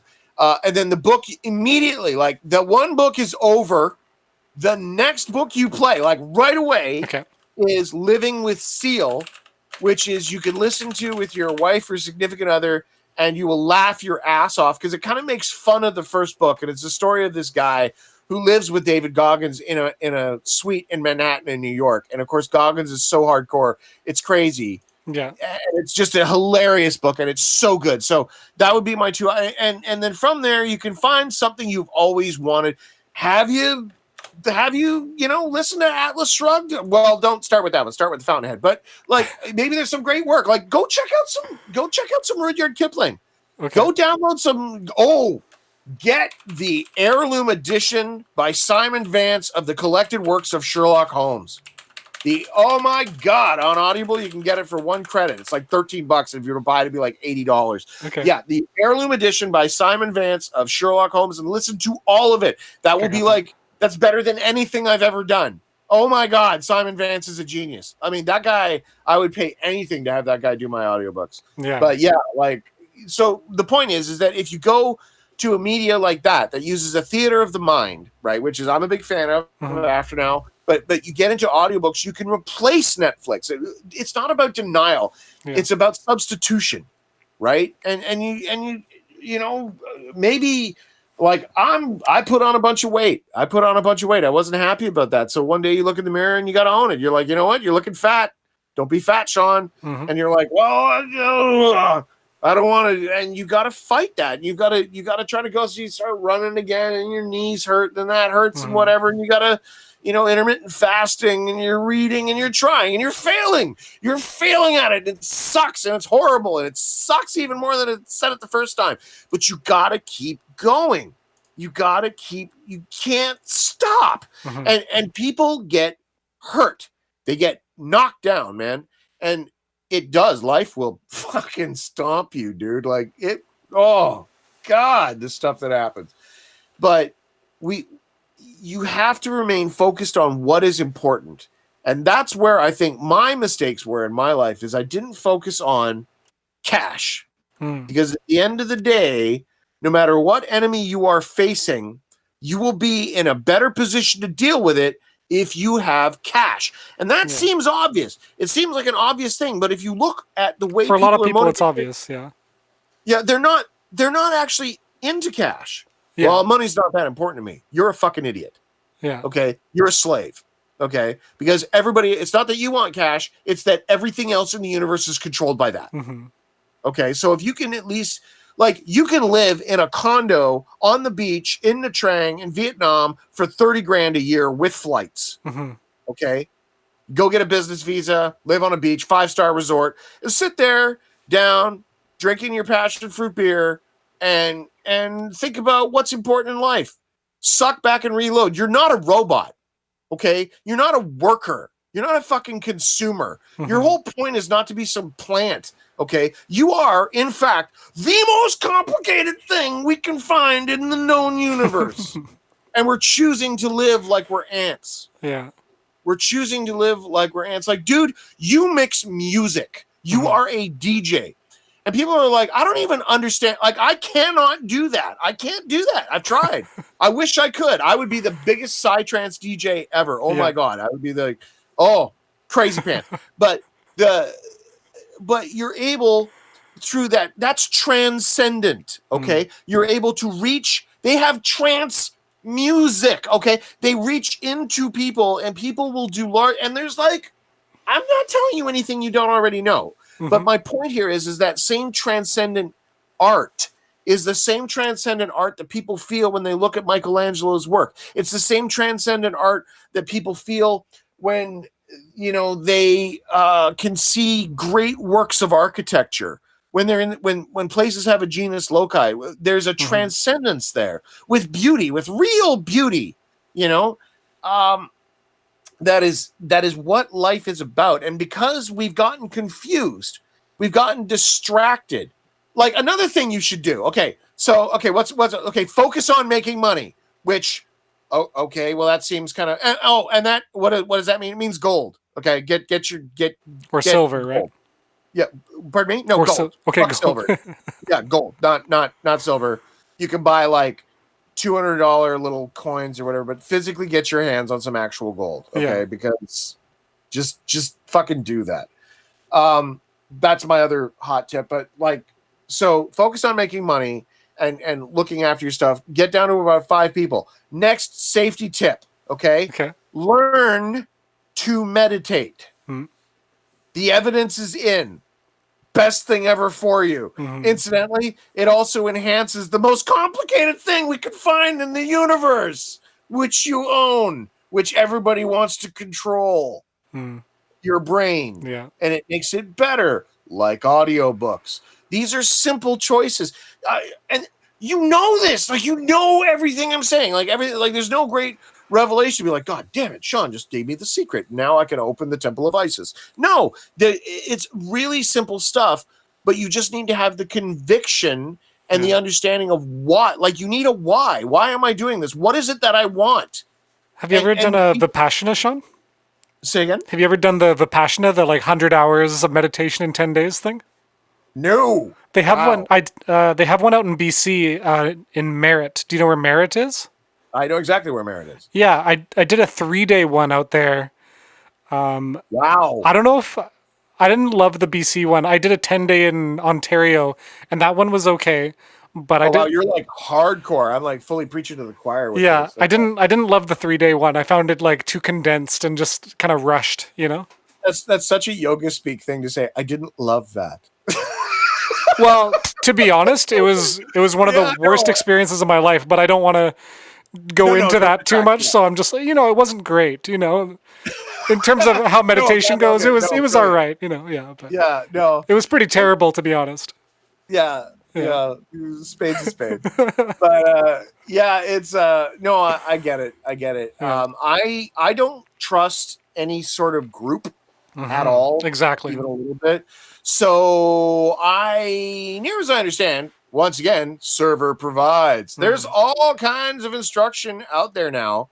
The only thing that separates us from our grandparents is material science. We have technology that we can access.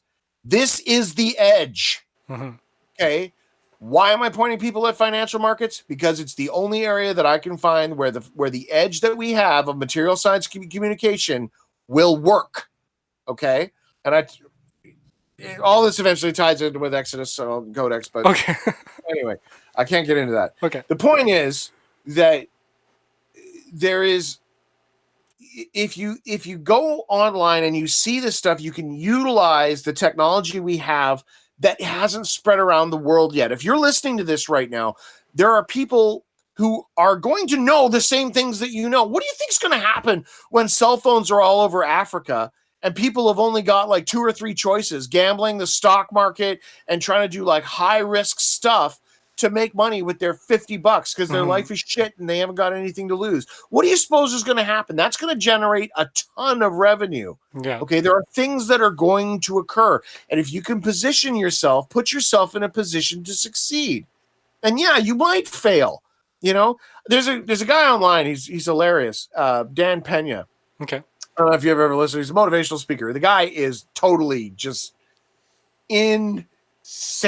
Like, the dude is super nuts. Walks around looking like the Monopoly guy. He's awesome. I really like Dan Pena, and I think that he swears too much and he kind of loses track, and he really does rant. And I'm sort of terrified that one day I'll wind up like Dan Pena, who just says the wrong thing at the wrong time. Maybe I'm already there. But yeah, like, you look at guys like, there's business people out there, and I went through a lot of Dan Pena's stuff, and I was trying to find, because that's what I'll do. I'll go through like all this media online and like everything from Terrence McKenna to you name it. And I'll just eat all of it, and I keep pulling out these tiny little nuggets, tiny little smorgasbord bits that are like a truth, and you can hold on to that. And it'll speak to you. You'll know it when you see it, and that's why I'm not talking about specifically within financial markets. And I made fun of options just because I learned like 2 things about options, and they scared the shit out of me so bad. Okay. I'm like, I am never, ever going there again. My first impression of the stock market was like some Cthulhian god in the darkness that if you stuck your head up, it would kill you. Yeah. And that's pretty accurate, actually. That's pretty good. And if you approach, fear of God is the beginning of all wisdom. So if you sort of, go in there super terrified, and again, paper trade for a year. There is no greater advice than that. Explain that. What is this paper trade? I'm sorry if I should know that, but I don't. No. Okay, so if you were going to go and get into trading stocks, now this is related to trading stocks. You can go on any platform like TradingView, Interactive Brokers, anything. The way it works. Okay, so what happens is generally when you're in the financial markets, you have like charting software which shows you how you see prices going up and down. And you'll have a brokerage software, which is like you buy and sell stocks. Okay. Some people use the charting software that comes from your broker. Other people like to have another, everyone's got a kit set up about how it works, but that's generally how it is. So, I'm sorry, what was your question exactly? What is paper trading essentially? Oh, paper trading. So paper trading is like literally you can go with Interactive Brokers, set up an account with $100 in it. And this is something that you needed to have $5,000 or $25,000 just to show up, not even 5 years ago. But now, since the market is evolving, everything is becoming very quickly, and they're trying to get more people into the market and things like this. So there's a lot of advantages. And if you're a Canadian, there's no limit on day trading. You can trade as much as you want if you're a Canadian. Yeah. So, which is a great way to lose all of your money in the first 10 minutes that you're online. If you paper trade for a year, I'll get back. So what paper trading is you can literally set up an interactive broker's account. You can there's a switch that says paper trading, live trading. And the environment is exactly the same, except for the bars are red. Okay. So when you buy a stock or you sell a stock, it is an exact, and I mean exact, simulation. So if you wanted to know if your trade would have worked, if you're like, well, I'm going to start with $100 and see if I can make $1 million. How long will that take? Right? Okay. What's my strategy? How am I going to do this? And these will make you ask questions, and those questions will send you on a choose your own adventure on the internet. Interesting. And you will meet every manner of psychopath who will lie to you in every possible way, and they will contradict themselves with massive vagaries. Okay. So you must, once again, paper trade for a year. You don't, I took this $100 and I made $10,000. I made that in 3 weeks. I'm totally trading. Oh, no, wrong. Okay. You will paper trade for a year. So it's like pretend trading? It's like you're not using actual money. It's like a simulation? No, but you're using the live market. Okay. So you're actually in the most live environment you could possibly be. They submit the orders and everything. Yeah. So if you can paper trade and make money, you can trade and make money. It's like playing the video game of Battlefield before you go on the online multiplayer. Because if you just get the multiplayer disc and you join the multiplayer game, some 12-year-old is going to shoot you in the face every single time. Like you are going to lose. You're going to suck. You're not going to know anything about the market. You don't know anything about finance. You don't know anything about the stock market. Gurus are all out to fuck you. Yeah. Nobody is telling you the truth. You have to go through it during the time you're paper trading for a year and learn. And it sucks. And you're going to fail so much that you're going to hate the idea of it.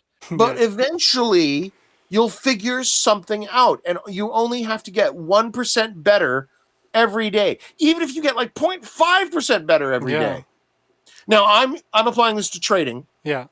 And there are people out there, because for me, I am interested in the market because of the fact that it doesn't matter what color I am, what gender I am, what political affiliation I am. Yeah. It's the ultimate in level playing fields. Yes, there are market manipulations. Yes, there are people who are causing huge things that fuck everybody over, but they fuck everybody over. Okay? There are strategies and things that you can learn. And if I was competent, and if I knew what I was doing, I would be dropping all kinds of strategies. It's not like I've got the secret here. I don't, okay? I'm still trying to figure things out. Okay. But it seems to me that there's an awful lot of rich assholes who've made a ton of money on the stock market, and I'm at least as clever as some of those guys are. And I bet you are too. You know what I mean? But, and the one thing that's weird about the market is that there's an ability that you can paper trade, and people don't do it. And that's one of the weirdest things, is that I've never, on any of these people that I've ever seen online, nobody gives paper trading any play. Maybe because it's so new now that you can run such a perfect simulation that it wasn't there. Guys would just like, because you'd write, I bought here and then I'd sell here, but there's like orders and like the volume and everything. It has to be like an actual simulation. But now, and I'm like, TradingView is a website. You can go to tradingview.com for free and look at the stock market.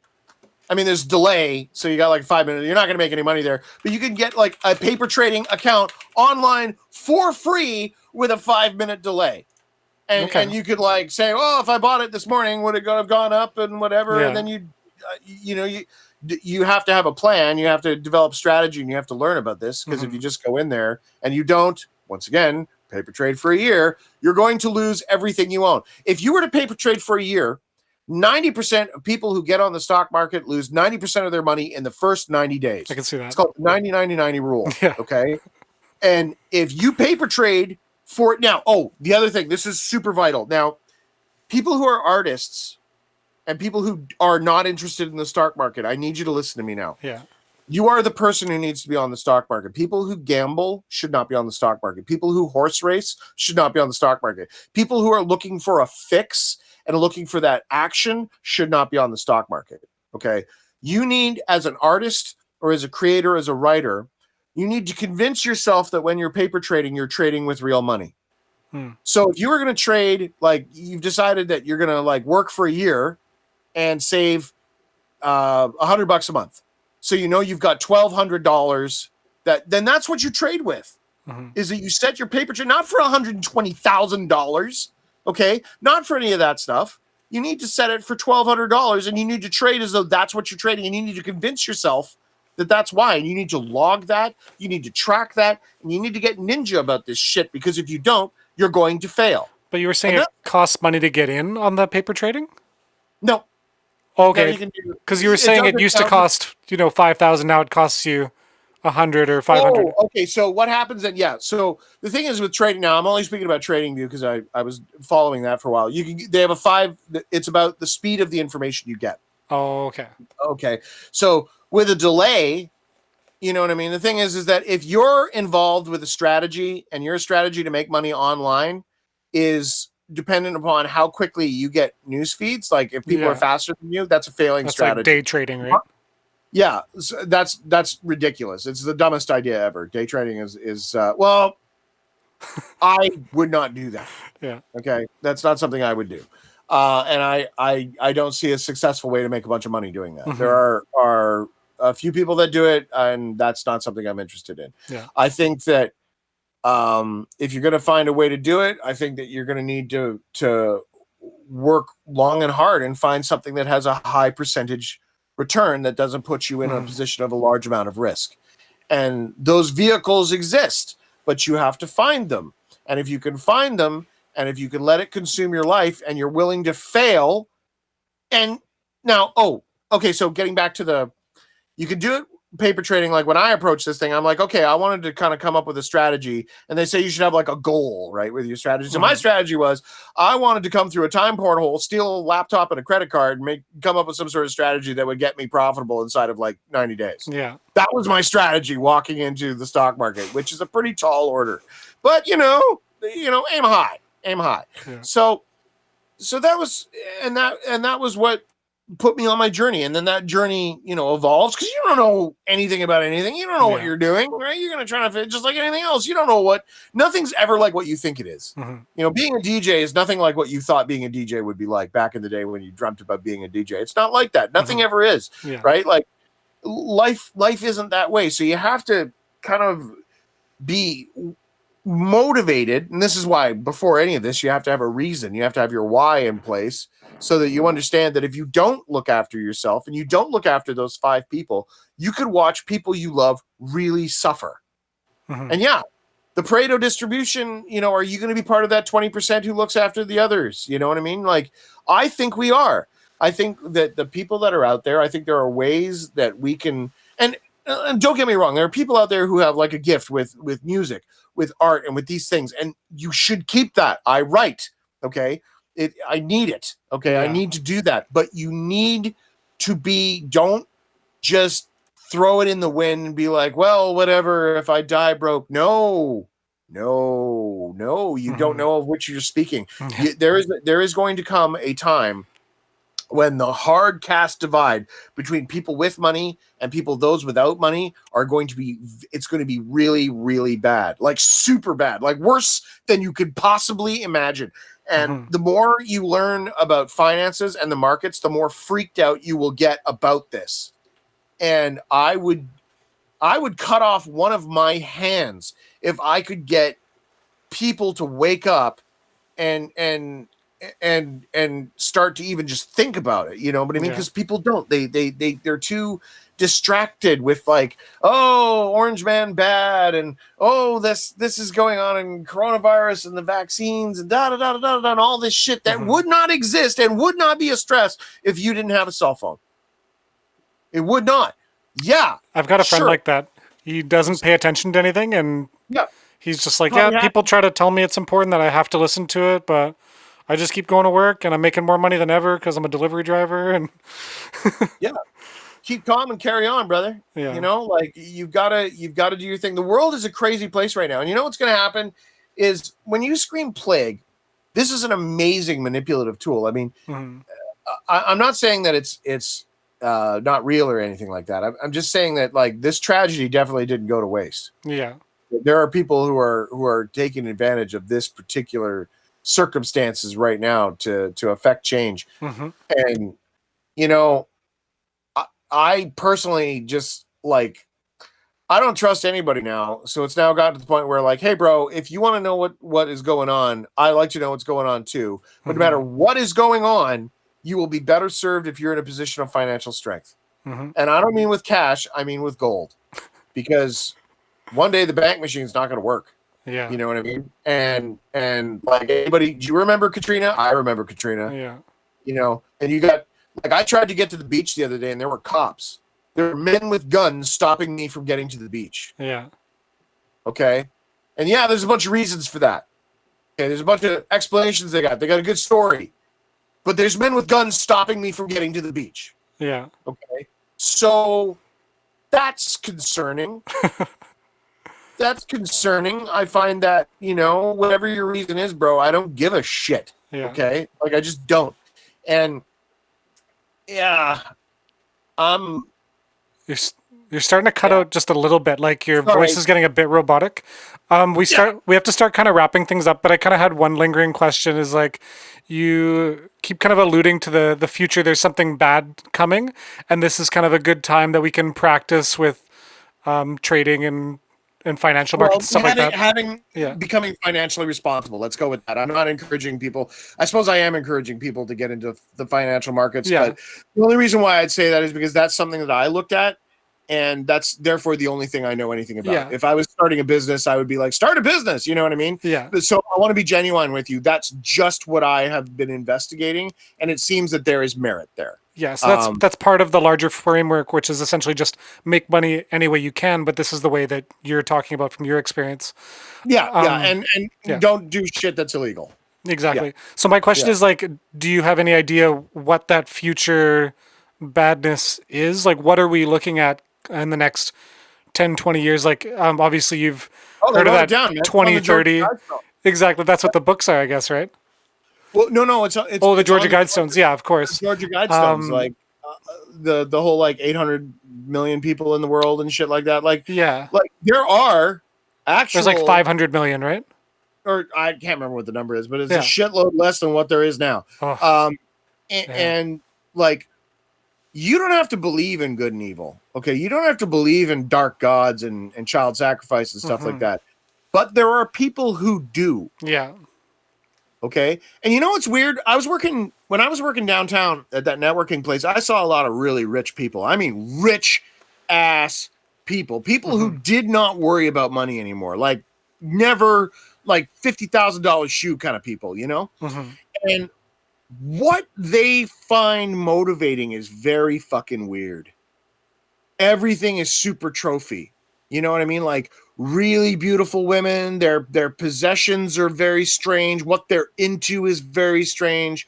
Wealthy people, like really rich people, can get into some pretty weird shit. And that's what I think a lot of this sort of weird control groups that are trying to get these cults essentially is what they are. That's what I think these wealthy cats get sucked into. And there's some dark stuff going on there. You know, like I believe in the supernatural. I do. I think there's something going on there. But when you say something like that, people automatically put you in the, you know, the Ramtha crystals category. And I'm like, no, I'm a lot more like the shotgun or the Thompson category. You know what I mean? Like, I think if there are forces of darkness, we should probably close with and destroy those. That would be my, you know, modus operandi there. That's why I get along really well with Americans. If I was in trouble, I would head south. Very simple. And just, you know, wave an American flag and say I'm a refugee, and I'm sure somebody would give me a gun eventually. I mean, it wouldn't take very long. But the point is that what I think is coming is that there is going to be a the whole better parts of like Agenda 21 that Rosanna Kior talks about, the whole massive concentration of people in cities, the gradual craving and dependence where they will make you dependent upon them, where that's the ultimate control mechanism. The Hunger Games Society. No, the thing with the Hunger Games Society is that the people wanted freedom. Okay. We're not even going to want freedom. They're going to, the whole world will become like Japan in its highlights, where everyone was like, scientists were working around the clock to figure out what the fuck is wrong with Japan. Like, I think that everyone is going to get so encouraged to get so far away from reality and so deep inside their own personal matrices and ideas of your own truth and things like that, that you will become very easily manipulated. Like, if you become dependent on the government for income, you're fucked. It's like depending on Facebook for communication. You're fucked. You're a slave. Like, maybe you're getting paid. Well, I don't have to go to work. Well, you got to do something, bro. You got to serve somebody. What are you going to do? I mean, are you going to be one of these rich people who just gets into like weird kinky sex and like satanic rituals because that's what you need to do to feel important? I don't know. But you better have a plan, which gets back to that whole idea about knowing what you want. And none of this is super hard. Like, none of this is really revolutionary stuff. We've all heard this stuff before, but we dismiss it. It's like we just pass it by like, yeah, it's, but you know, I mean, whatever, what's on TV, you know, and we do that. And I've done it. I did it for years. You know what I mean? Like, and I could sit back on my laurels and be like, yeah, well, I do this and that, but I was getting fed. I mean, I was getting dopamine hits. People were listening to my show. I felt important. And after I did that interview the other day, holy cow, was that ever apparent? I was like, hey, anybody got any more of those interviews? Because I could probably use another one of those interviews right about now. Like, yeah, it was great. It's great being online. It's great hearing people, you know, actually give a shit and talk to you and all the crazy stuff that spills. It's a rush. I've been running off at the mouth now for how long here, you know? Nonstop. And like I was saying, David Icke, like, okay, I'm like beginner level. Then there's like intermediate level, which is Alex Jones. He's like intermediate level. And then David Icke is like advanced super boss, like 100 level colonel guy. Because that David Icke is like, man, that guy's in that. You cannot stop David Icke. Like that guy. No, he won't stop. Even if the interviewer is like adversarial, he's just like, well, thanks for having me on, mate. Like, he just keeps going. He has no problem. Yeah, you can't stop David Icke. The guy is... He's really determined to get his message out. Inspiration. He's an inspiration. God, I wish everything he said was true. Right. I'd be so happy. I wanted to ask, what year is your book set in, the Exoskeleton Codex? 2086. So we got quite a bit of time before that kicks in. You've given yourself a lot of time. Yeah. Yeah. Because you'll be done all the books by then too. Hopefully at least the next one will be out. Yeah. No, I think that I'll probably have them out. I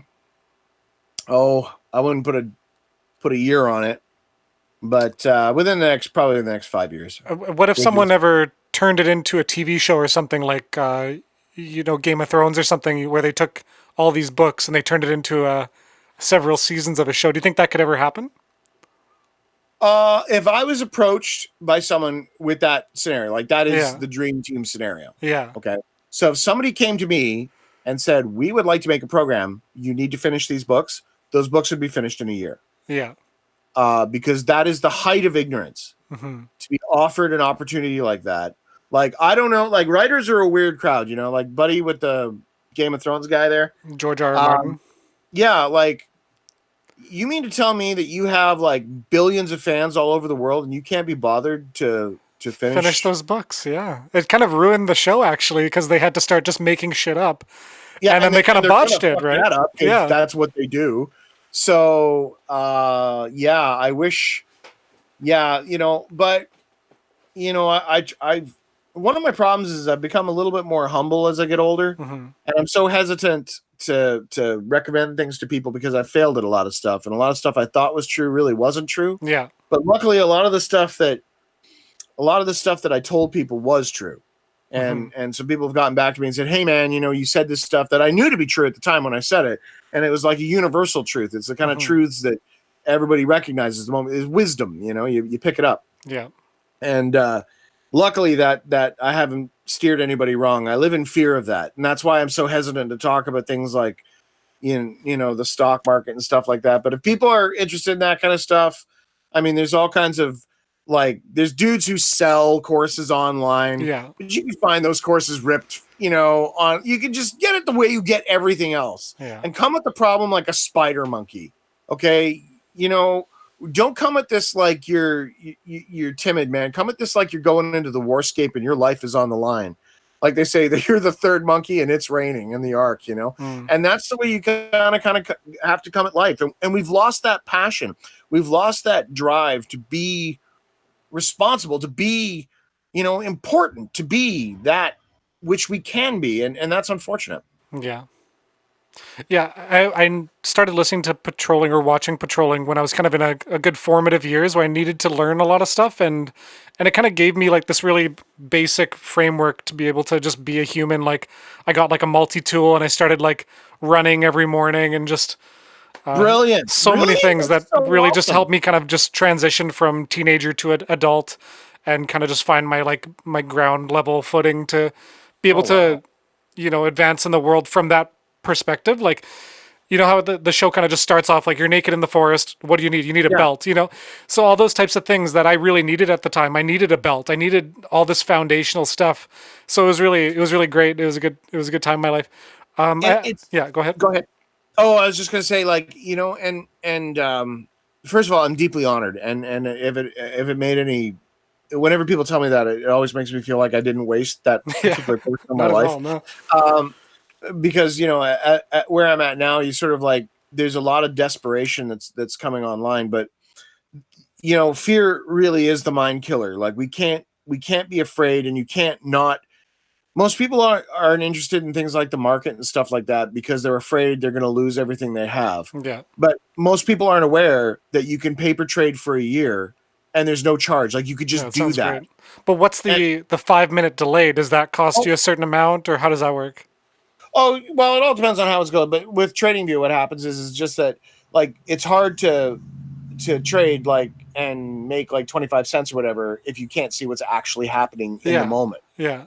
Right. But if you just want to observe markets and look at patterns and set up you can set up for free a paper trading account where it will simulate your trading as though you have a certain amount of money, and you can reset that and do that. Yeah. And if you want to be serious about it, you can decide to open an interactive broker's account, which however much money, $50. And I think you need to have like $100 in there or something like that. Okay. But they have a completely simulated trading platform that you can use on your phone. Yeah. That you can use on your laptop. And you can begin to use, like, I like TradingView and I like interactive brokers because you're able to like get alerts on your smartwatch. Like you can utilize the technology that's there. What kind of smartwatch do you have? Go ahead. Pardon Sorry. me? Oh, I use a Fossil. You said you can use the type of technology that's there. Yeah, you can use the technology that's there and free, along with free training online. Don't spend any money. Yeah. Okay. You can spend thousands and thousands of dollars trying to get tips and all this crap. Mm-hmm. You can wait till wait until Black Friday, go to TradingView, and you could buy a $10,000 feed for like $20 a month that you'd have to pay 10 grand more for like 10 years ago. But you have like buy the second updates on stocks, and you can begin to like actually run a simulation and figure out what's going on and see what works and see what doesn't. And maybe after a year, hey, it sucks. What are you out? You're out what? 12 times, $20, whatever your cost was. You didn't lose any cash. That's gone. And nobody in the markets will tell you to do that. They'll be like, no, you should be trading live. Fuck that. Don't do that. That's the worst idea ever. Everybody's trying to rip you off. Listen, man, I've never lied to people. I've never, ever lied to any of the people that are fans. I've never tried to exploit anyone. Yeah. I think there's money to be made on the stock markets. I think guys like Tim Grittani and Tim Sykes and all those guys, I think they may have told the truth. I like Sykes. I think he's a good dude. I've watched almost everything he's put online, and he can't lie. Like the guy's crazy pants. He's totally nuts. But you can't. He's honest with what he's saying, and he's wrong on some things. Okay, he's not brilliant, but I started there, and then I started to expand, and then I just attacked everything as you do, and you learn stuff. But one of the things I did, which is so vital and so essential, and was the most important, the luckiest thing I did, was that I decided I was going to paper trade for a year, since the simulations are exact. There's no reason why you wouldn't do that. Yeah. And goals are for losers, systems are for winners. You need to create a system, not a goal. If you just have a goal, you write the book, that's the goal, you're there, and the clouds don't open, and all you got is this book. You need a system in place so that you're able to look after not only yourself, but the people you love. That's very good advice.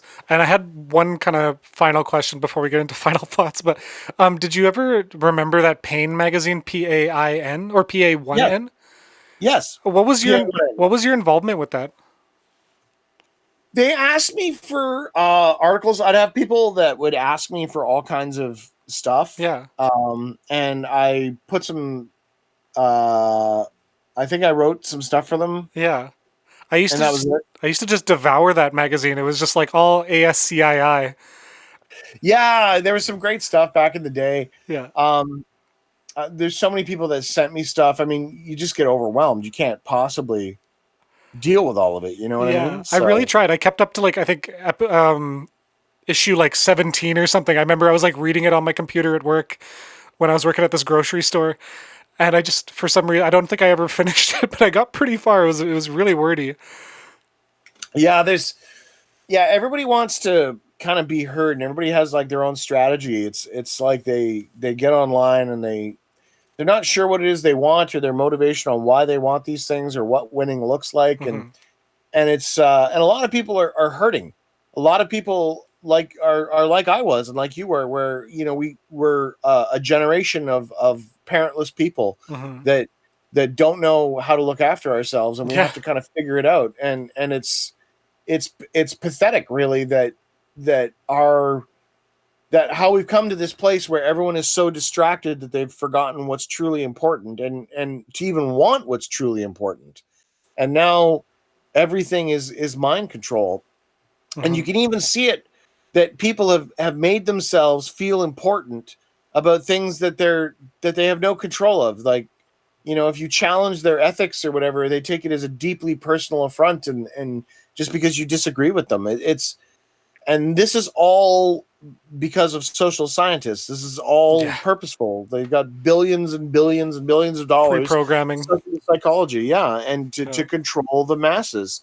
And it's all about, like, that's the reason why secret societies are secret. That's why there's degrees of Masons. That's why that exists, is because the people higher up know more than the people lower down. Compartmentalization. So what solves that? Give me the cash, man. Give me the cash. Yeah, exactly. Like, that's what it is. And then people are like, well, you need to do this. You need to get fucked, man. I'm not going to be doing jack shit. Okay, me and mine are going to get on the boat and we're going to run is what we're going to do. Straight to Belize. Yeah, and I'm not interested in your whatever you think my social responsibility is or any of that crap, okay? Because I've been kicked around pretty good by life, and I bet you have too. And if you can get a couple of people that have, care about each other in a real way, like a family you choose, and they choose you, and you've got that group. You want to be a polygamist, whatever, man. Like, do whatever you want to do. I'm just saying that you need to have a small set of people that you care about, so that you're able to like maintain through this and take what life comes, because it's a bitch. Yeah. And the sooner you realize that the music is going to stop one day, okay, there's going to come another crash. You think this COVID thing is, I mean, probably just the beginning. It doesn't matter if it's real or not. It's not going to be the last time something like this happens, unless this really is the end of the world, in which case it's got my vote for the shittiest apocalypse ever. Well, there's the forest fires and everything like that was happening just before this too, right? And it's like, this isn't just one problem. There's so many other problems that are probably happening in the background, and we're kind of just distracted. I think there's like an earthquake like yesterday, and those types of problems are now compounded by people who are trying to socially distance, but they're also trying to save their neighbor from a burning building or whatever it is, right? Yeah, and none of that matters. Yeah. None of that matters. You should be completely focused on your own shit. Yeah, exactly. No, I'm serious. I know it's like guys like Jocko Willink. Like, I've always applied to the military mindset, and a lot of the dudes who like the David Goggins stuff and stuff. And the reason why is because their shit works in the most extreme environment known, which is war. Okay, and it's the ultimate reality. Okay, so if shit wisdom you can draw from war will cross apply on any platform. It's a gift. If you're willing to listen, if you can defeat your own ego, if you are willing to get it wrong and look stupid, right? Like, I can't even believe that we got into the notion of financial markets. That was completely not where I wanted to go with this. We spent a lot of time on that. Yeah, but the thing is that, like, you're like, hey, Sean, this is all good. What should we do? Yeah. And I got nothing. Meanwhile, I'm the guy who's investigating this. So in the interest of honesty, I'm telling you that. But I could be wrong. I'm wrong early. I'm wrong often. I'm wrong. I've wanted to learn about that, but I didn't know where to begin. So what I was doing is just playing with crypto, but I didn't really know how to get into the actual real stocks, big boy stocks and that. So I really appreciate your advice there, knowing that there's just some simple ways you can play around with that and practice. That's all great stuff for me even. So I'm sure other people it's useful as well. Yeah, I would probably, the best free resource that is, because it's free, right? You shouldn't pay any money to anybody. Don't give anybody money for a year. Like, if you're going to paper trade, but like your price for, like, wait till Black Friday and then buy like a year's membership or something, because like you could get the same feed on TradingView would cost you literally, there are people who be like, we've got, the system, and all of it's shit. It's all garbage. None of it is true.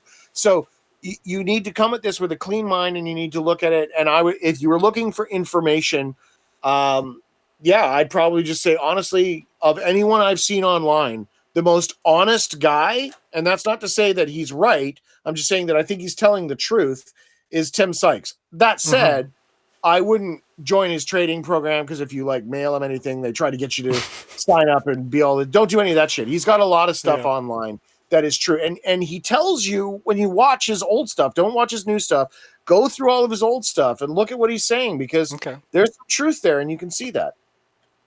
Awesome. Well, let's wind it down here. Do you have any final thoughts? Paper trade for a year. I'm going to harp on that. But no, I think that a lot of people probably haven't looked at things like the financial markets before. And I didn't, because I started a business and I failed. Yeah. And I was afraid of finance. And it was because of what David Goggins said in his book that I recommended, The Path of Most Resistance, where you think about the thing you least want to do. Like going into the gym, there'll be like 5 exercises. And the one that you least want to do, that's the one you should do. And you use that resistance like a compass. Follow that. See where it takes you. Learn things you don't want to learn. And man. And other than that, just, don't believe anything anybody tells you unless you verify it. That's it. Yeah, it's good words to live by.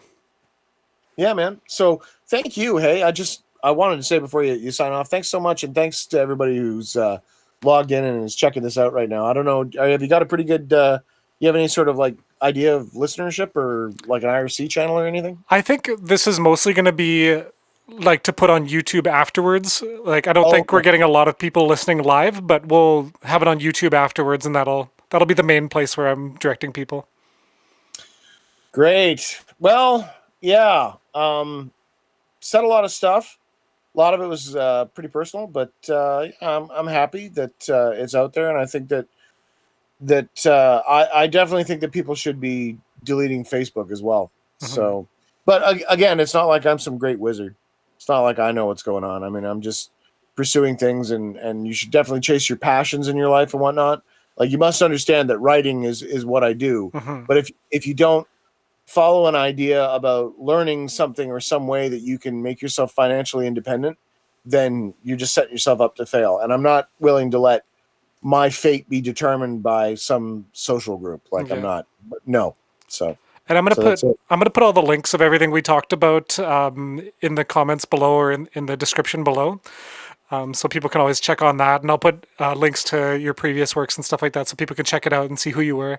And thank you so much for sitting down with me today, Sean. I really appreciate everything that you had to say, and I took a lot out of it. So I'm sure a lot of people as well will. So thank you so much. I'm deeply honored. Thank you very much. Cheers, man. Thank you. Okay. Take care. The Smash House. From Ambient Reports 2087. Written and read by Sean Kennedy. The human neural net, the unconsciousness of the species, is actually being hardwired as an artifact. We're pouring glass and gold and silicone down the microtubules of the racial imagination, as it were, making a kind of casting of the state of the human imagination at the close of the millennium.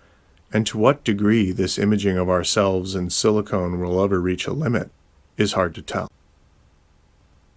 Terence McKenna, June 1994. Tokyo, Japan, 0213 hours, 1713 hours, Zulu. Ken Takahiro waited for the beating to stop. Ken was born awkward and thoughtful, like a bird without feathers, grounded while others swirled and fought. He was good at being small. He couldn't soar, but he couldn't torture the dory either, and at least that was worth something. The golden age of synthetics began with robotic puppets instructing form in things like golf and dance, and spread to every physical activity. Having an automated model show you the perfect pitch or pirouette was remarkable, but once perfection was achieved, however, the standards set by the robots was unattainable. Simtelligence is not true artificial intelligence, merely a simulation, a glorified stuffed animal with a good chat program. The Dore were simtelligent automatons, designed and built to take abuse, complete with limb breakpoints and defensive gestures that mimic the hearts and minds of everyone you hate. You can't just beat any android in Japan, not legally anyways. Higher-class intelligence units are pets or companions that look very different from a Dore unit. Aggression laws apply to androids because they look human enough that violence towards one of them is considered indicative of an unhealthy mind. To meet the market's demand, the automation industry created a lower class of machine, a disposable unit that met strict guidelines to be used in violence entertainment. Dories were mostly featureless, with hard-paneled bodies carefully constructed to skirt the edges of the uncanny valley. Biceps, thighs, and torsos, like sculpted ovals, were mounted on skeletal frames. Dory frames came in 9 sizes, from triple extra small for an infant to triple extra large for an obese adult. The mediums could be converted from male to female with quick plate swaps. Over time, other small features evolved. Ceramic alloys cracked with a satisfying sound as air reacted with fluid held within. Blue stains like watercolor bruises formed. Using red to show damage was against aggression laws. As long as the customer paid, they could go crazy in a healthy, legal way. An executive could snap a Dore's arm in the exact way a human's arm would break, complete with the victim's screaming. Aggression laws made no restrictions on audio, so the verbal feedback was very realistic. You can hear Dore's screaming over the street nightlife outside any smash house. People paid in advance for a medium Dore on a Friday night. The mediums were always in demand. One could never have too many breast panels. With the damage dealt every night, these units needed to be repaired. Human labor was still cheaper by a margin and more reliable by a mile. A Dore techs would fix and hang the units back on the smash house chain, a railroad hook rack that weaved like a great gallows as hung Dories stared into the arena rooms below. Ken Takahiro stepped off the Japanese societal train when he failed out of university. It sped away, leaving him on the tracks between life's milestones, horrible with people, but incredible with wires. When Ken was 14, he started losing his hair. Not all, just some of it, in patches. Like the Dore, he was built to lose. Part of his job was to make sure no one got excessive, but excessive is a relative term. It was permitted to stomp on a Dore's head until it smashed, but you couldn't tear off a limb or bring in anything that might damage the frame. 3 men on a Tuesday night drunk had just broken both of Dore's legs and were watching it pull itself around a cage, screaming in agony. They'd paid for 2 hours, but tired too fast. After stomping on the wounded Dore's neck, they staggered down the victory hallway, throwing their gloves in a sweat bucket on their way to another adventure. Ken pulled a long blue plastic tote out to gather the dead. From his concrete workshop, a few meters wide and a few more long, Ken started his shift each night under the bare bulbs and worked, fixing panels as people broke them. Part mechanic, part mortician, he picked up the Dore and gently laid it in the rolling bin. The Dore's body only appeared limp and broken. It was powered by a nearly indestructible thorium reactor encased in its skeletal chassis. His tenderness was a matter of respect, an echo of human decency. The wheels clunked over the octagon threshold as Ken rolled back to his tiny shop and lowered a chain hook. Some nights he imagined himself as a pit mechanic at a race, replacing parts as fast as he could, jumping around these high-performance machines to get them back on the track of destiny, a saint amongst a carousel of porcelain puppets. The aggression laws did not permit a dory to have a face or the ability to fight back. If released, they crawled away begging for mercy, and it was amazing how lifelike something without a face could be. The dories he repaired were old, and replacing dory panels became more than just fitting puzzle pieces together. Each of the 6 arena rooms relayed optics back to Ken's workroom, but it was too disturbing to watch. He would listen while he worked. Ken used an air drill to burrow out the mounting holes. A small window in his mind's eye display was running ambient news reports. It showed bodies being loaded into transports at the MIT Tokyo campus. He turned on the sound. Mass suicide of 56 students today. This has brought a new round of cries for tougher thought crime designation for the zero-day revolution. The victims were amongst the best and brightest in neural networking and emergent anomalies. Faculty at MIT Tokyo are in stunned silence. The tragic mass suicide was committed by the members of the Synthetic Cognition Division. Investigations— Ken willed the sound back off. How could they do that? Why? The rest of the ambient reports showed the same technophobic ideas, repackaged into acceptable hatred. Simtelligence can mimic the brain's computational power, but not replace it.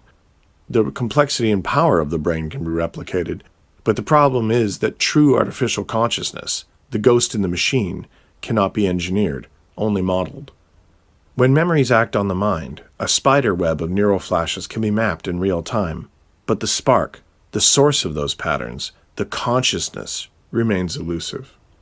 One theory was that the spark of cognition couldn't be found because it wasn't in the brain. Reality is like a screen, and our consciousness is merely broadcast onto it. This corporeal reality screen has great specs, a high resolution and fast refresh rate, but like the reporter describing the horrific scene at MIT Tokyo, that reporter wasn't inside the display any more than the soul was inside the body. Both were transmissions projected from somewhere else. The zero-day revolutionaries proposed that the difficulties of AI research were abnormal, just as it would be abnormal to hit every red light in a city. After so many red lights stopped researchers, the mathematics suggested another variable had to be influencing the equation.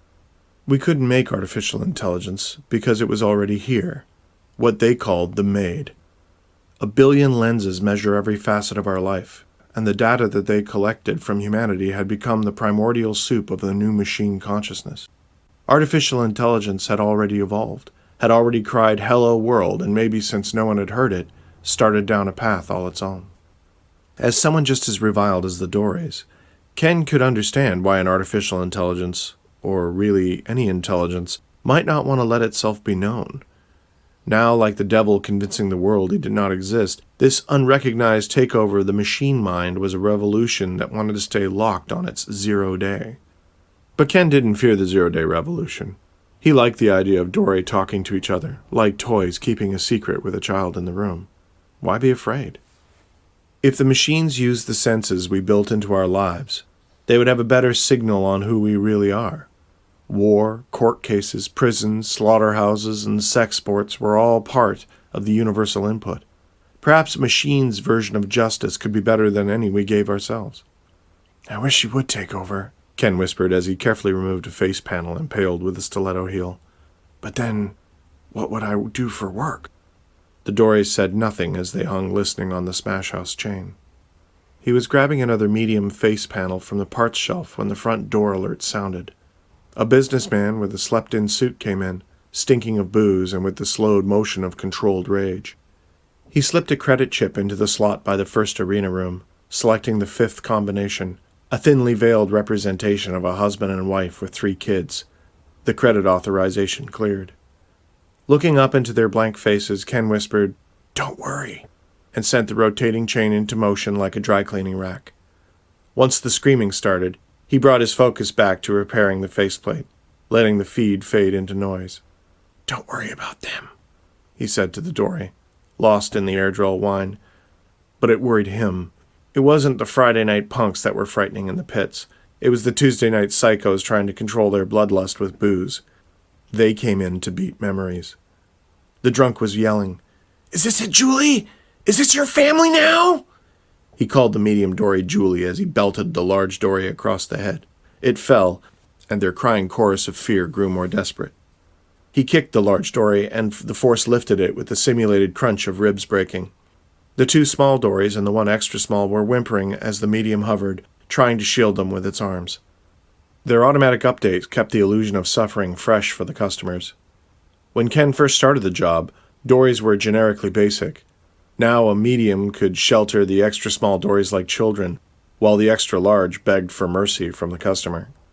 The real Julie must have begun her life again and left this monster to live in his rage. Whoever Julie was, she had 2 kids and a new man who loved her, and now a small child, a child whose life the drunk suit would never be part of. He raised his knee to shoulder height before driving it down on the large dory's neck. "That's what you get, Julie! Are you happy? Are you happy, Julie? Are you happy now?" Ken used to tell himself it was better people took it out on the dories. At least they didn't hurt anyone. Dories don't hurt people. People hurt people. Just because violent psychopaths eat meat doesn't mean eating meat makes you a violent psychopath. And so on. He buried his disgust under rationalization, believing the feeling would go away. It did most of the time. It would go away faster if people like Julie's hater would stop showing up on Tuesday nights with heads full of wrath. These people were hurting themselves with every hit. They needed more, never beating hard enough to stop the pain. The drunk suit didn't believe in himself anymore, so he needed to beat Julie's family to death. Ken wiped off the dory's new faceplate and smiled. "There you go, off to sleep," he said, and activated the smash house chain, letting the dory take its place to watch from the rafters as a fresh hook came down.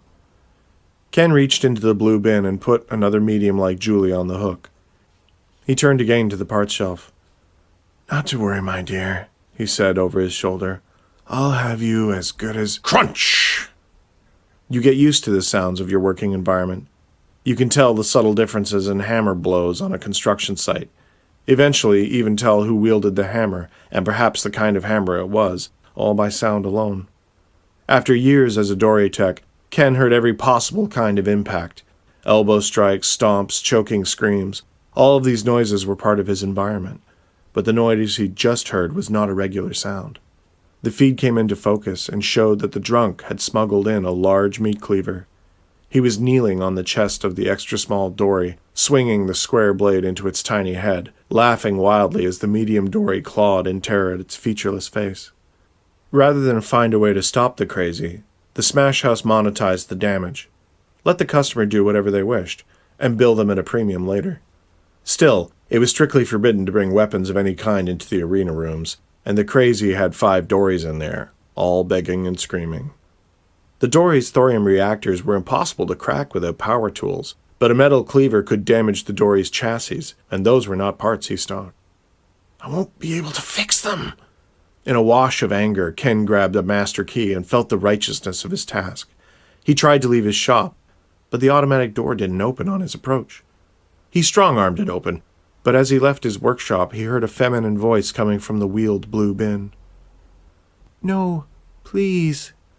A dory was still online, still repeating the victim phrases with other bodies piled on top. But Ken's sparked rage was fueled by something else now. Ken hated the reasons and rationalizations that made this okay. The machines were the only things that gave his life meaning.